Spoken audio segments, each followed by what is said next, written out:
ಹಬ್ಬ ಅತ್ಯಂತ ಅದ್ಧೂರಿಯಾಗಿ ದಾವಣಗೆರೆ ನಗರದ ಅಷ್ಟೇ ಅಲ್ಲ ಕರ್ನಾಟಕ ರಾಜ್ಯದಲ್ಲಿ ಅತ್ಯಂತ ಸಂಭ್ರಮದಿಂದ ಆಚರಿಸಿದ್ರು ಅಂತ ಹೇಳಲಾಗುತ್ತೆ. ಅದರಲ್ಲೂ ಕೂಡ ವಿಶೇಷವಾಗಿ ಎಲ್ಲ ದೇವಿಯ ದೇವಸ್ಥಾನಗಳಲ್ಲಿ ವಿಶೇಷವಾಗಿ ಅಲಂಕಾರಗಳನ್ನು ಮಾಡಲಾಗಿತ್ತು.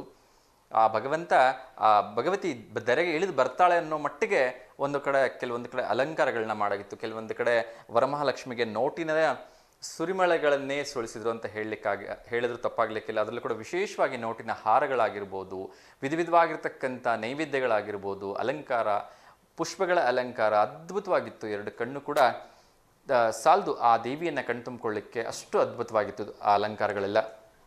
ಸೊ ಅದರ ಜೊತೆಗೆ ವಿಶೇಷವಾಗಿ ಸಾಕಷ್ಟು ಜನ ಮಹಿಳೆಯರು ದೀಪ ಪೂಜೆಯನ್ನು ಕೂಡ ಮಾಡಿದ್ರು. ರಂಗೋಲಿಯಲ್ಲಿ ಹಲವಾರು ಚಿತ್ರಗಳನ್ನು ಬಿಡಿಸಿ ಆ ದೇವಿಯನ್ನು ಒಲಿಸ್ಕೊಳ್ಳೋದಕ್ಕೆ, ಆ ದೇವಿಯನ್ನು ಸಂತೃಪ್ತಿಗೊಳಿಸಲಿಕ್ಕೆ ಪ್ರಯತ್ನ ಮಾಡಿದ್ರು. ಸೊ ಅವರೆಲ್ಲರೂ ಕೂಡ ಆ ಭಗವತಿ ಆಶೀರ್ವಾದವನ್ನು ನೀಡಲಿ, ಅದೇ ರೀತಿ ಲೋಕ ಸಮಸ್ತ ಸುಖಿನೋ ಭವಂತು ಎನ್ನುವಂತೆ ಎಲ್ಲರಿಗೂ ಕೂಡ ಒಳ್ಳೆಯದನ್ನು ಮಾಡಲಿ. ಹಾಗಿದ್ರೂ ನಾಡಿನಲ್ಲಿ ಒಳ್ಳೆ ಮಳೆ ಬರ್ತಾ ಇರೋದ್ರಿಂದ ಈಗ ಇನ್ನೇನು ಬೆಳೆ ಸುಭೀಕ್ಷವಾಗಿ ಬಂದು ರೈತಾಪಿ ವರ್ಗದ ಜನರು ಸಂತೋಷವಾಗಿರೋ ಹಾಗಾದರೆ ಸಾಕು ಅಂತ ಹೇಳ್ಕೊಳ್ತಾ, ವಿಶೇಷವಾಗಿ ಇನ್ನು ಮೊನ್ನೆ ತಾನೇ ತುಂಗಭದ್ರಾ ಗೇಟ್ನ 19ನೇ ಒಂದು ಕ್ರೆಸ್ಟ್ ಗೇಟು ತೊಂದರೆಗೀಡಾಗಿ ಸಾಕಷ್ಟು ಪ್ರಮಾಣದಲ್ಲಿ ನೀರು ಪೋಲಾಗಿತ್ತು. ಒಂದು ಖುಷಿ ವಿಚಾರ, ನಿನ್ನೆ ರಾತ್ರಿ ಅದು ಅರ್ಧ ಕೆಲಸ ಆಗಿತ್ತು. ಇವತ್ತು ಬೆಳಗ್ಗೆ ಬಂದಿರತಕ್ಕಂಥ ಮಾಹಿತಿ ಪ್ರಕಾರ ಅದು ಸಂಪೂರ್ಣವಾಗಿ ಆಲ್ಮೋಸ್ಟ್ ಮುಗ್ದಿದೆ ಅಂತ ಹೇಳಲಾಗ್ತಾ ಇದೆ. ಸೊ ಖುಷಿ ವಿಚಾರ. ಇನ್ನು ಯಾವುದೇ ರೀತಿಯ ಎಕ್ಸ್ಟ್ರಾ ನೀರು ಪೋಲಾಗ್ತಕ್ಕಂಥ ಸಮಸ್ಯೆ ಇಲ್ಲ. ತುಂಬ ಕಷ್ಟಪಟ್ಟು ಇಂಜಿನಿಯರ್ಗಳು ತುಂಬ ಕ್ವಿಕ್ಕಾಗಿ ಒಂದು ಕೆಲಸವನ್ನು ಕೈಗೆತ್ಕೊಂಡು ಅದನ್ನು ಹೇಳಿದಾಗೆ ಆಗಸ್ಟ್ 17ಕ್ಕೆ ಮುಗಿಸ್ತೀವಿ ಅಂತ ಹೇಳಿದರು. ಆಗಸ್ಟ್ 17ಕ್ಕೆ ಅದನ್ನು ಸಂಪೂರ್ಣವಾಗಿ ಮುಗಿಸಿದ್ದಾರೆ. ಸೊ ಇತ್ತೀಚಿನ ವರದಿಗಳು ಬಂದಿರೋ ಪ್ರಕಾರ ಏನು ಅಂದರೆ ಸಂಪೂರ್ಣವಾಗಿ 19ನೇ ಗೇಟ್ ಸಂಪೂರ್ಣವಾಗಿ ಫಿಟ್ ಆಗಿದೆ. ಸೊ ಇನ್ಯಾವುದೇ ರೀತಿಯ ಎಕ್ಸ್ಟ್ರಾ ನೀರು ಪೋಲಾಗ್ತಕ್ಕಂಥದ್ದು ಇಲ್ಲ ಅಂತ ಹೇಳಲಾಗಿದೆ. ಸೊ ತುಂಬ ಖುಷಿ ವಿಚಾರ, ಒಳ್ಳೆಯದು. ಅದು ನಿಜಕ್ಕೂ ಸ್ಟಾಪ್ ಆಗಿ 100% ಅದು ವರ್ಕೌಟ್ ಆಗಿದ್ರೆ. ಅದ್ರ ಜೊತೆಗೆ ಮೊನ್ನೆ ಕೋಲ್ಕತ್ತಾದಲ್ಲಿ ನಡೆದಂತಹ ವೈದ್ಯ ಒಂದು ಅತ್ಯಾಚಾರ ಮತ್ತು ಕೊಲೆ ಪ್ರಕರಣಕ್ಕೆ ಸಂಬಂಧಿಸಿದಂತೆ ಇವತ್ತು ಭಾರತಾದ್ಯಂತ ಎಲ್ಲ ಕಡೆ ಸರ್ಕಾರಿ ಮತ್ತು ಪ್ರೈವೇಟ್ ಹಾಸ್ಪಿಟಲ್ಗಳು OPDಗಳನ್ನು ಬಂದ್ ಮಾಡಿದ್ದಾರೆ. ಕೇವಲ ಏನು ಎಮರ್ಜೆನ್ಸಿಗಳನ್ನ ಮಾತ್ರ ಟ್ರೀಟ್ ಮಾಡ್ತೀವಿ ಅಂಥೇಳಿ ಭಾರತೀಯ ವೈದ್ಯಕೀಯ ಸಂಘ ಘೋಷಣೆಯನ್ನು ಮಾಡಿದೆ. ಸೊ ಹಾಗಾಗಿ ಎಲ್ಲ ಸಾರ್ವಜನಿಕರಲ್ಲಿ ಕೇಳ್ಕೊಳ್ತಾ ಇದ್ದೀನಿ, ಒಂದು ವೇಳೆ ಇವತ್ತೇನಾದರೂ ನೀವು ಹಾಸ್ಪಿಟ್ಲಿಗೆ ಹೋಗ್ತಕ್ಕಂಥ ಯೋಚನೆಗಳನ್ನ ಇಟ್ಕೊಂಡಿದ್ರೆ, ಅದು ಎಮರ್ಜೆನ್ಸಿ ಇಲ್ಲ ಅಂದರೆ ದಯವಿಟ್ಟು ಅದನ್ನು ನಾಳೆಗೆ ಮುಂದೂಡ್ತಕ್ಕಂಥದ್ದು ಒಳ್ಳೆಯದು. ಯಾಕೆಂದರೆ ಇವತ್ತು ಬೆಳಗ್ಗೆ 6 ಗಂಟೆಯಿಂದ ನಾಳೆ ಬೆಳಗ್ಗೆ ಅಂದರೆ ಭಾನುವಾರ ಬೆಳಗ್ಗೆ 6 ಗಂಟೆವರೆಗೂ ಈ ಮುಷ್ಕರ ನಿರಂತರವಾಗಿ ಇರುತ್ತೆ ಅಂಥೇಳಿ ಭಾರತೀಯ ವೈದ್ಯಕೀಯ ಸಂಘ ಹೇಳಿದೆ. ಹಾಗಾಗಿ ದಯವಿಟ್ಟು ಆಸ್ಪತ್ರೆಗಳ ಕಡೆ ಹೋಗಿ ನೀವು ನಾರ್ಮಲ್ ಚೆಕಪ್ ಮಾಡಿಸ್ಬೇಕು ಅಂದರೆ ಅವ್ರು ಖಂಡಿತ ನಿಮ್ಮನ್ನು ಎಂಟರ್ಟೈನ್ ಮಾಡಲ್ಲ, ನೋಡೋದಿಲ್ಲ. ಎಲ್ಲಿ ಹಾರ್ಟ್ ಅಟ್ಯಾಕ್ ಆಗಿರ್ಬೋದು ಅಥವಾ ಆಕ್ಸಿಡೆಂಟ್ಸ್ಗಳಾಗಿರ್ಬೋದು ಅಥವಾ ಇನ್ನೇನಾದರೂ ಜೀವ ಹೋಗ್ತಕ್ಕಂಥ ಎಮರ್ಜೆನ್ಸಿ ಇದ್ದರೆ ಮಾತ್ರ ನಾವು ಅಟೆಂಡ್ ಮಾಡ್ತೀವಿ. ಇಲ್ಲ ಅಂದರೆ ನಾವು ಯಾವುದೇ ಕಾರಣಕ್ಕೂ ನಮ್ಮ ಮುಷ್ಕರದಿಂದ ಹಿಂದೆ ಸರಿಯೋದಿಲ್ಲ. ಎಲ್ಲ ವೈದ್ಯರಿಗೆ ರಕ್ಷಣೆ ಬೇಕಾಗಿದೆ, ಎಲ್ಲ ವೈದ್ಯರಿಗೆ ಒಂದು ಪ್ರೊಟೆಕ್ಷನ್ ಬೇಕಾಗಿದೆ, ಅವ್ರನ್ನ ಒಂದು ಕಾಪಾಡ್ತಕ್ಕಂಥದ್ದೊಂದು ಆಗಬೇಕಾಗಿದೆ ಅಂಥೇಳಿ ವೈದ್ಯಕೀಯ ಸಂಘ ಆ ಮೃತರಾಗಿರ್ತಕ್ಕಂಥ ವೈದ್ಯರಿಗೆ ನ್ಯಾಯ ಕೊಡಿಸೋವರೆಗೂ ನಾವು ಹೋರಾಟವನ್ನು ಮಾಡ್ತೀವಿ ಅಂತ ಹೇಳಿದ್ದಾರೆ. ಅದಕ್ಕೆ ಒಂದು ಸಾಂಕೇತಿಕವಾಗಿ ಒಂದು ಡೇ ಭಾರತದಾದ್ಯಂತ ಮುಷ್ಕರವನ್ನು ಅವರು ಹಮ್ಮಿಕೊಂಡಿದ್ದಾರೆ. ಸೊ ಎಲ್ಲ ಕಡೆ ಒಂದು ಒಳ್ಳೆ ರೆಸ್ಪಾನ್ಸ್ ಬರ್ತಾ ಇದೆ. ಎಲ್ಲ ವೈದ್ಯರು ಕೂಡ ತಮ್ಮೆಲ್ಲ ಕೆಲಸ ಚಟುವಟಿಕೆಗಳನ್ನು ಬದಿಗೊತ್ತಿ ಎಲ್ಲ ಕಡೆ ಇವತ್ತು ಪ್ರೊಟೆಸ್ಟ್ ಮಾಡೋದರಲ್ಲಿ ನಿರತರಾಗಿದ್ದಾರೆ. ಸೊ ಪ್ರೊಟೆಸ್ಟ್ ಮಾಡಲಿ, ತುಂಬ ಅದನ್ನು ಬೇಡ ಅಂತ ಹೇಳಲ್ಲ, ಆದರೆ ಸಾರ್ವಜನಿಕರಿಗೆ ಅವಶ್ಯಕತೆ ಇರೋವಂಥವ್ರಿಗೆ ತೊಂದರೆ ಆಗದೇ ಇದ್ದರೆ ಸಾಕು ಅಂತಕ್ಕಂಥದ್ದು ನಮ್ಮ ಒಂದು ರಿಕ್ವೆಸ್ಟ್. ಏಕೆಂದರೆ ಹಾಸ್ಪಿಟಲ್ಗಳನ್ನೇ ನೆಚ್ಚಿಕೊಂಡು ಸಾವಿರಾರು ಜನ ಬದುಕ್ತಾರೆ.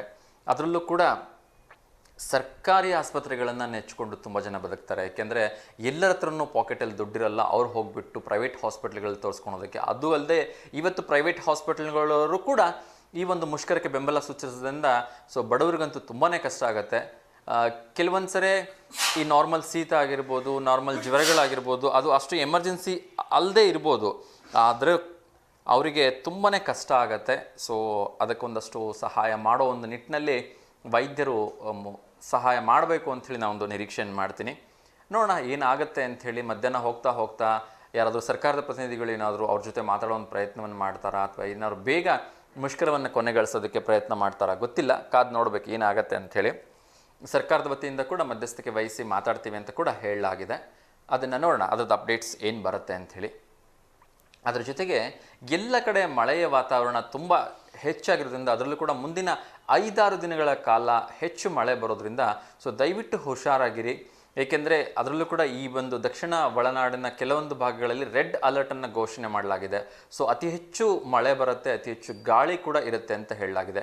ಸೊ ಹಾಗಾಗಿ ಆ ಭಾಗದಲ್ಲಿ ಟ್ರಾವೆಲ್ ಮಾಡ್ತಕ್ಕಂಥವ್ರು ಸೂಕ್ತ ಪ್ರಿಪ್ರೇಷನ್ಸನ್ನು ಮಾಡ್ಕೊಳ್ಳೋದು ಒಳ್ಳೆಯದು, ಅಥವಾ ಪ್ರವಾಸವನ್ನು ಒಂದಷ್ಟು ಮುಂದಕ್ಕೆ ಹಾಕೋದು ಒಳ್ಳೆಯದು. ಯಾಕೆಂದರೆ ಈಗ 2 ದಿವಸ ಹಬ್ಬ ಇರೋದ್ರಿಂದ, ಅದರಲ್ಲೂ ಕೂಡ ಇವತ್ತು ವಿಶೇಷವಾಗಿ ಇವತ್ತು ಮತ್ತು ನಾಳೆ ವೀಕೆಂಡ್ ಇರೋದ್ರಿಂದ ಎಲ್ಲರೂ ಕೂಡ ಆ ಕಡೆಗೆ ನಾವು ಟ್ರಾವೆಲ್ ಮಾಡೋದಕ್ಕೆ ಯೋಚನೆ ಮಾಡ್ತಾ ಇರ್ತೀವಿ. ಅದರಲ್ಲೂ ಕೂಡ ಸೋಮವಾರ ರಕ್ಷಾಬಂಧನ ಇರೋದ್ರಿಂದ ಎಲ್ಲರೂ ಸ್ವಲ್ಪ ಆ ಕಡೆ ಹೋಗಬೇಕು ಅಂತ ಲೈಕ್ ಮಾಡ್ಬೋದೇನೋ.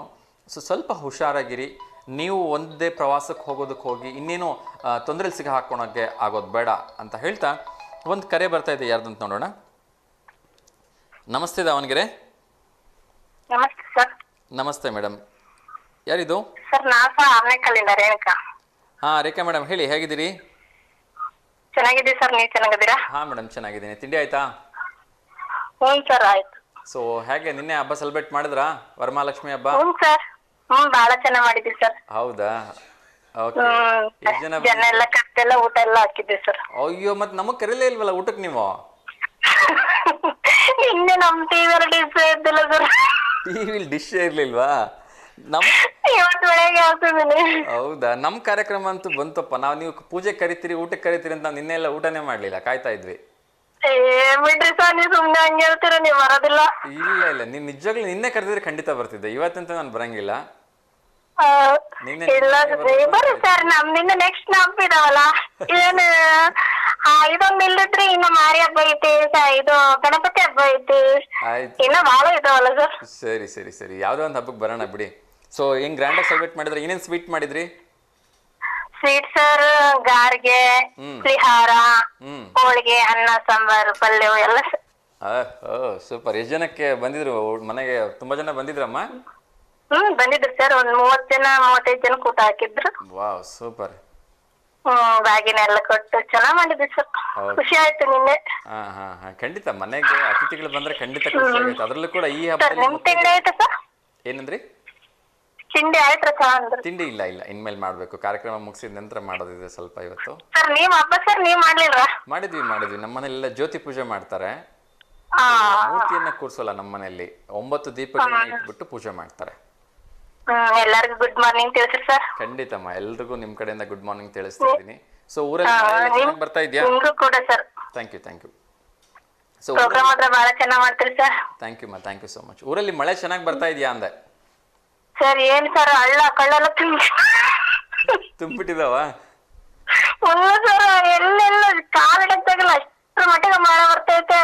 ಹೌದಾ? ಮತ್ತೆ ಒಂದ್ ಕೆಲಸ ಮಾಡ್ರಿ, ಈಗ ಇಮಿಡಿಯೇಟ್ ಆಗಿ ಒಂದು ವರುಣದೇವನಿಗೆ ಫೋನ್ ಮಾಡಿ ಒಂಚೂರು ಮಳೆ ಸ್ಟಾಪ್ ಮಾಡು ಅಂತ ಹೇಳ್ರಲ್ಲ. ಎಲ್ಲಿ ಯಾರ ಮಾತು ಕೇಳ್ತಾರ ಹೇಳ್ರಿ? ವರುಣದೇವ ಸಿಟ್ಟು ಬಂದು ಸುರಿತಾ ಇರೋದೆ. ಈ 2 ತಿಂಗಳಿಂದ ಬಂದಿರೋ ಮಳೆಗಿಂತ ಈ 3 ದಿವಸದಿಂದ ಬಂದಿರೋ ಮಳೆನೇ ವಿಚಿತ್ರ ಆಯ್ತು. ಬಹಳ ವಿಚಿತ್ರವಾಗಿದೆ. ಹೌದು, ಇನ್ನ 5-6 ದಿನ ಹಂಗೆ ಮಳೆ ಇರುತ್ತಂತೆ. ಸ್ವಲ್ಪ ಹುಷಾರು, ಹೊಲದ ಕಡೆ ಹೋಗೋರು, ತೋಟದ ಕಡೆ ಹೋಗೋರೆಲ್ಲ. ಇನ್ನು ಇದು ಅದುಡಿ ಕೆರೆ ಏರಿ ಮೇಲೆ ಅದ್ರ ನೀರ್ ಇದ್ದಿಲ್ಲ ಸರ್. ನಿನ್ನೆ ನೋಡ್ತೀನಿ ಎಲ್ಲ ಮುಕ್ಕಲ್ ಭಾಗ ನೀರಾಗಿದೆ. ಹೌದು. ಆಮೇಲೆ ಭದ್ರಾ ದಂಡೆಯಿಂದನೂ ಕೂಡ ನೀರ್ ಬಿಟ್ಟಿದಾರಲ್ಲ. ಇವಾಗೆಲ್ಲ ಬೋರ್ಗಳಿಗೆಲ್ಲ ನೀರ್ ಚೆನ್ನಾಗಿ ಇಂಪ್ರೂವ್ ಆಗಿದೆ ಸರ್. ಚೆನ್ನಾಗಿ ಬಿಡ್ರಿ, ರೈತರೆಲ್ಲ ಖುಷಿಯಾಗಿರ್ತಾರೆ. 2 ಬೆಳೆ ಚೆನ್ನಾಗಿ ಬೆಳ್ಕೋತಾರಲ್ವಾ? ಖುಷಿಯಾಗಿದ್ದಾರೆ ಸರ್, ಬಹಳ ಖುಷಿಯಾಗಿದ್ದಾರೆ. ಆದ್ರೆ ಇವಾಗೆಲ್ಲ ಬಹಳ ರೇಟ್ ಬಹಳ ಮಾಡ್ಬಿಟ್ಟಾರಲ್ಲ, ಇವಾಗೆಲ್ಲ ಚಿಂತೆ ಮಾಡ್ತಾರೆ ಎಲ್ಲ ಮಾಡೋಕೆ. ಏನಾಗಲ್ಲ, ರೇಟ್ ಆ ಕಡೆ ಜಾಸ್ತಿ ಆಯ್ತಂದ್ರೆ ಈ ಕಡೆ ನಿಮಗೆ ಬೆಳೆಗೂ ಸ್ವಲ್ಪ ರೇಟ್ ಜಾಸ್ತಿ ಸಿಕ್ಬಿಟ್ರೆ ಅಲ್ಲಿಗೆ ಸರಿ ಹೋಗ್ಬಿಡುತ್ತೆ. ನಮ್ಮಂತ ಈ ಕೌಳಿಗೆ ಹಾಕ್ಯಂಡ್ ಮಾಡ ಅಂತಾರೆ 20,000 ಗಟ್ಲೆ, ಆದ್ರೆ ಎಲ್ಲಿ ಹಿಡ್ಕೊಂಡ್ ಮಾಡ್ತಾರೆ ಸರ್? ಏನ್ ಉಳಿತದೆ ಸರ್ ಅಷ್ಟ ಕಂಡ ಮಾಡಿದ್ರೆ? ಏನು ಉಳಿಯೋದೇ ಇಲ್ಲ ಅಲ್ಲ. ಅದೇ 16,000, 15, 12 ಇದ್ದಾಗ ಚೆನ್ನಾಗಿ ಉಳಿಯೋದು ಸರ್. ಇವಾಗಲೇ 20,000 ಚಿಲ್ಡ್ರ ಮಾಡ್ಯಾರಂತ ಸರ್. ಕೊಡಕಲೆ ನಾವು ನೀವಂತ ಮುಗಿದಿದ್ದು ಹಿಡ್ಕೊಂತಾರ ಹೊಲಗಳು. ಹಂಗಾಗೆಲ್ಲ ಪ್ರತಿಯೊಂದು ರೇಟ್ ಆಗಿ ಅಲ್ಲ ಯೋಚನೆ ಮಾಡ್ತಾರ ನಮ್ಮನೆ. ಹೌದು. ಅದ್ರಲ್ಲಿ ಕೆಲ್ಸದವ್ರು ಸಿಗಲ್ಲ ಅನ್ಸುತ್ತೆ. ಕೆಲಸದವ್ರು ಸಿಕ್ತಿಲ್ಲ ಸರ್. ನಾಟೆ ನೋಡ್ರಿ, ಇನ್ನ ಒಂದ್ 4.5 ಎಕರೆ ನಾಟೆ ಐತ್ರಿ, ಕೂಲರ್ ಸಿಕ್ಕಿಲ್ಲ.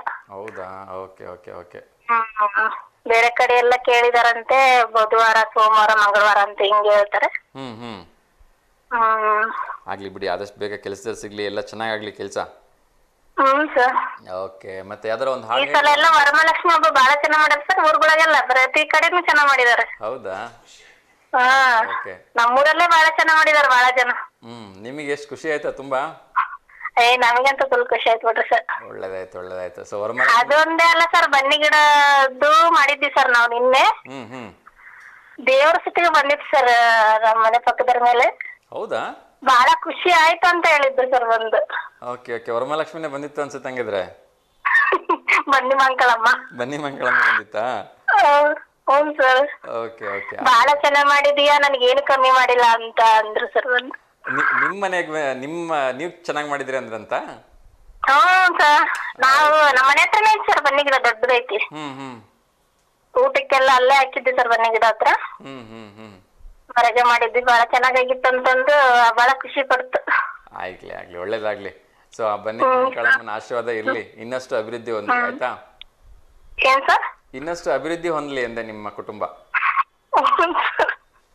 ನಮ್ಮನೆಯವ್ರಿಗೆ ಗುಡ್ ಮಾರ್ನಿಂಗ್ ಹೇಳಿ ಸರ್. ಅಯ್ಯೋ ದೇವ್ರೆ, ನಾನು ಇಂಪಾರ್ಟೆಂಟ್ ವಿಷಯನೇ ಮರ್ತು ಬಿಟ್ಬಿಟ್ಟಿದ್ದೀನಿ. ನಿಮ್ಮ ಮನೆಯವ್ರಿಗೆ ಒಂದು ಗುಡ್ ಮಾರ್ನಿಂಗ್. ಎಲ್ಲೋಗಿದ್ದಾರೆ ಮನೆಯವರು? ನನ್ನ ಫ್ರೆಂಡ್, ಆಮೇಲೆ ಬೆಂಗಳೂರಲ್ಲಿರೋ ನನ್ನ ಫ್ರೆಂಡಿಗೂ ಸರ್ ಕೂಡ ಗುಡ್ ಮಾರ್ನಿಂಗ್. ಆಯ್ತು ಆಯ್ತು, ನೀವೇ ಹೇಳ್ಬಿಡ್ರಿ ಒಂದ್ಸರ. ವೆರಿ ಗುಡ್ ಮಾರ್ನಿಂಗ್ ದೇವಿ. ಓಕೆ ಸರಿ. ಮನೆಯವ್ರನ್ನ ಹೊರಗಡೆ ಹೋಗಿದಾರ ಮೇಡಮ್? ಹೊಲಕ್ ಹೋಗಿದಾರ ಸರ್, ಬೆಳಗ್ಗೆನೂ ಹೋಗಿದಾರ, ಇನ್ನ ಬಂದಿಲ್ಲ. ಹೌದಾ? Okay okay. ರಾಖಿ ಹಬ್ಬ ಜೋರ್ ಮಾಡ್ತಾ ಇದೀರಾ ಸೋಮವಾರ? ಸರ್. ಇದಾರ ಅಣ್ಣ ತಮ್ಮ ಯಾರಾದ್ರೂ ಇದಾರ ಕಟ್ಟಿಸ್ಕೊಳಕ್ಕೆ? ಸ್ವಂತ ಇಲ್ಲ ಸರ್, ಅಣ್ಣ ಇದು ದೊಡ್ಡಪ್ಪ ಚಿಕ್ಕಪ್ಪರ ಮಕ್ಕಳು ಇದಾರ ಸರ್.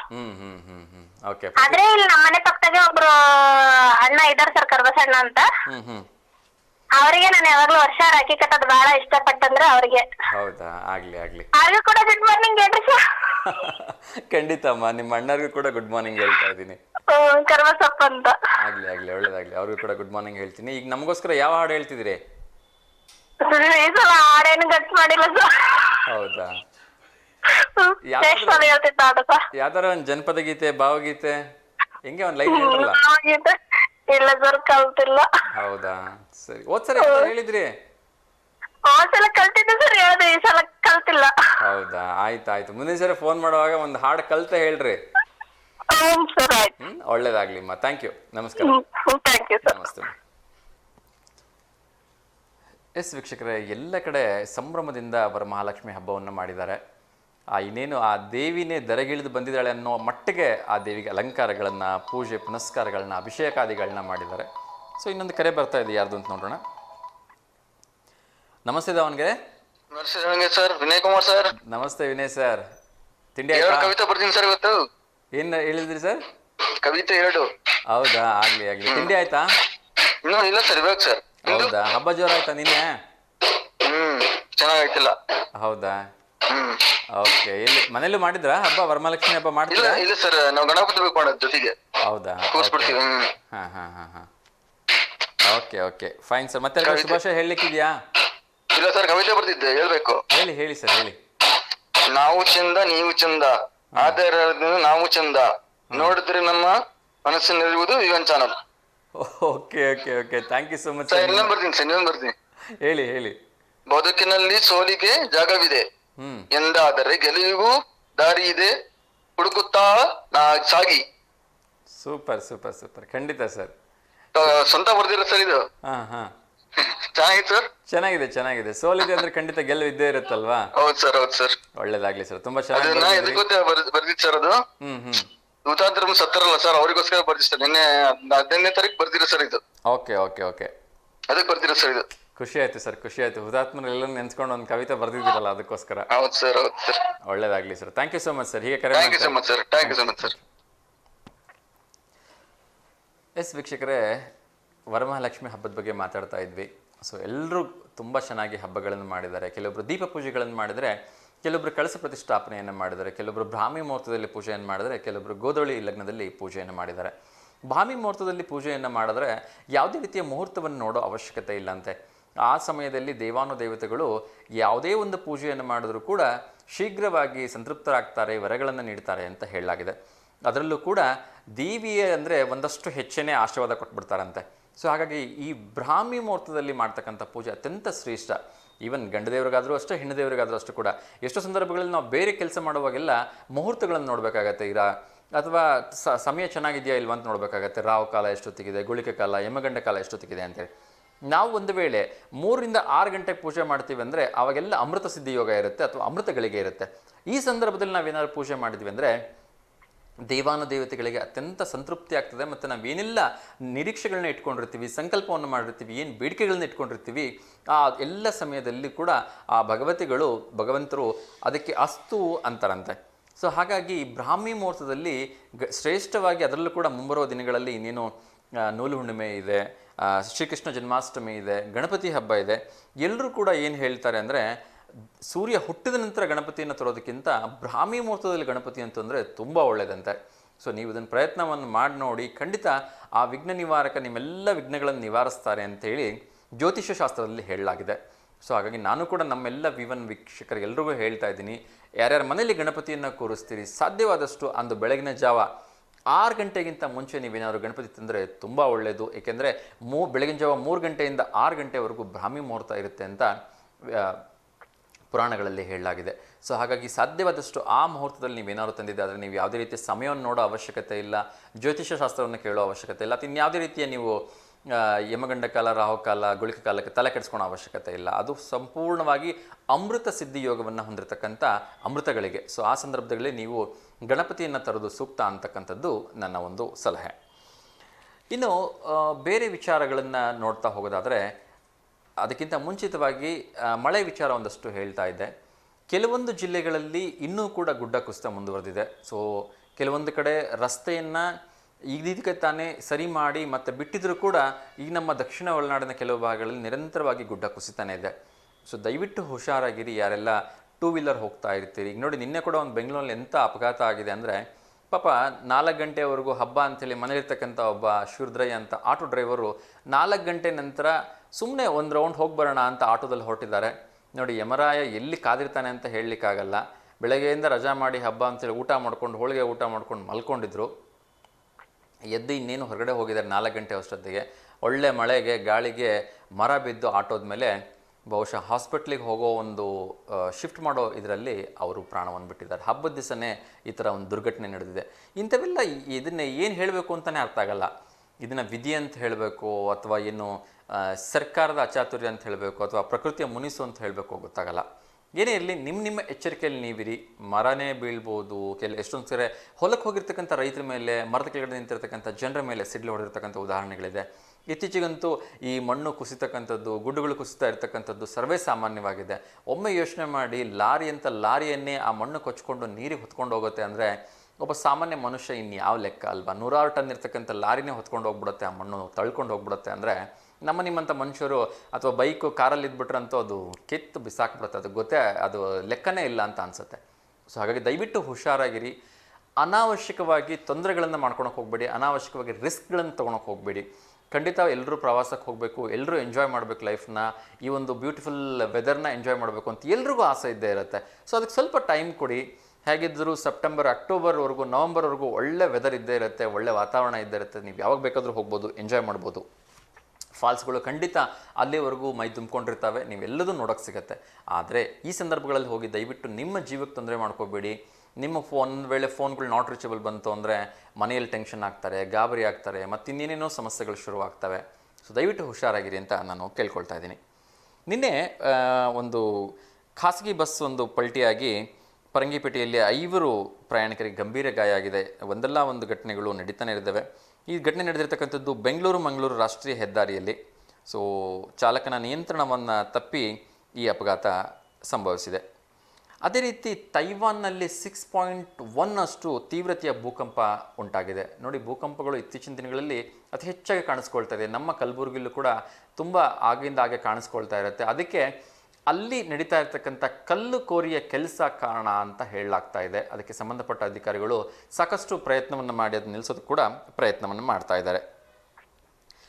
ಆಂಧ್ರ ಪ್ರದೇಶದ ಭೂ ವೀಕ್ಷಣಾ ಉಪಗ್ರಹ EOS-08 ಅನ್ನು ಯಶಸ್ವಿಯಾಗಿ ಇಸ್ರೋ ಉಡಾಯಿಸಿದೆ.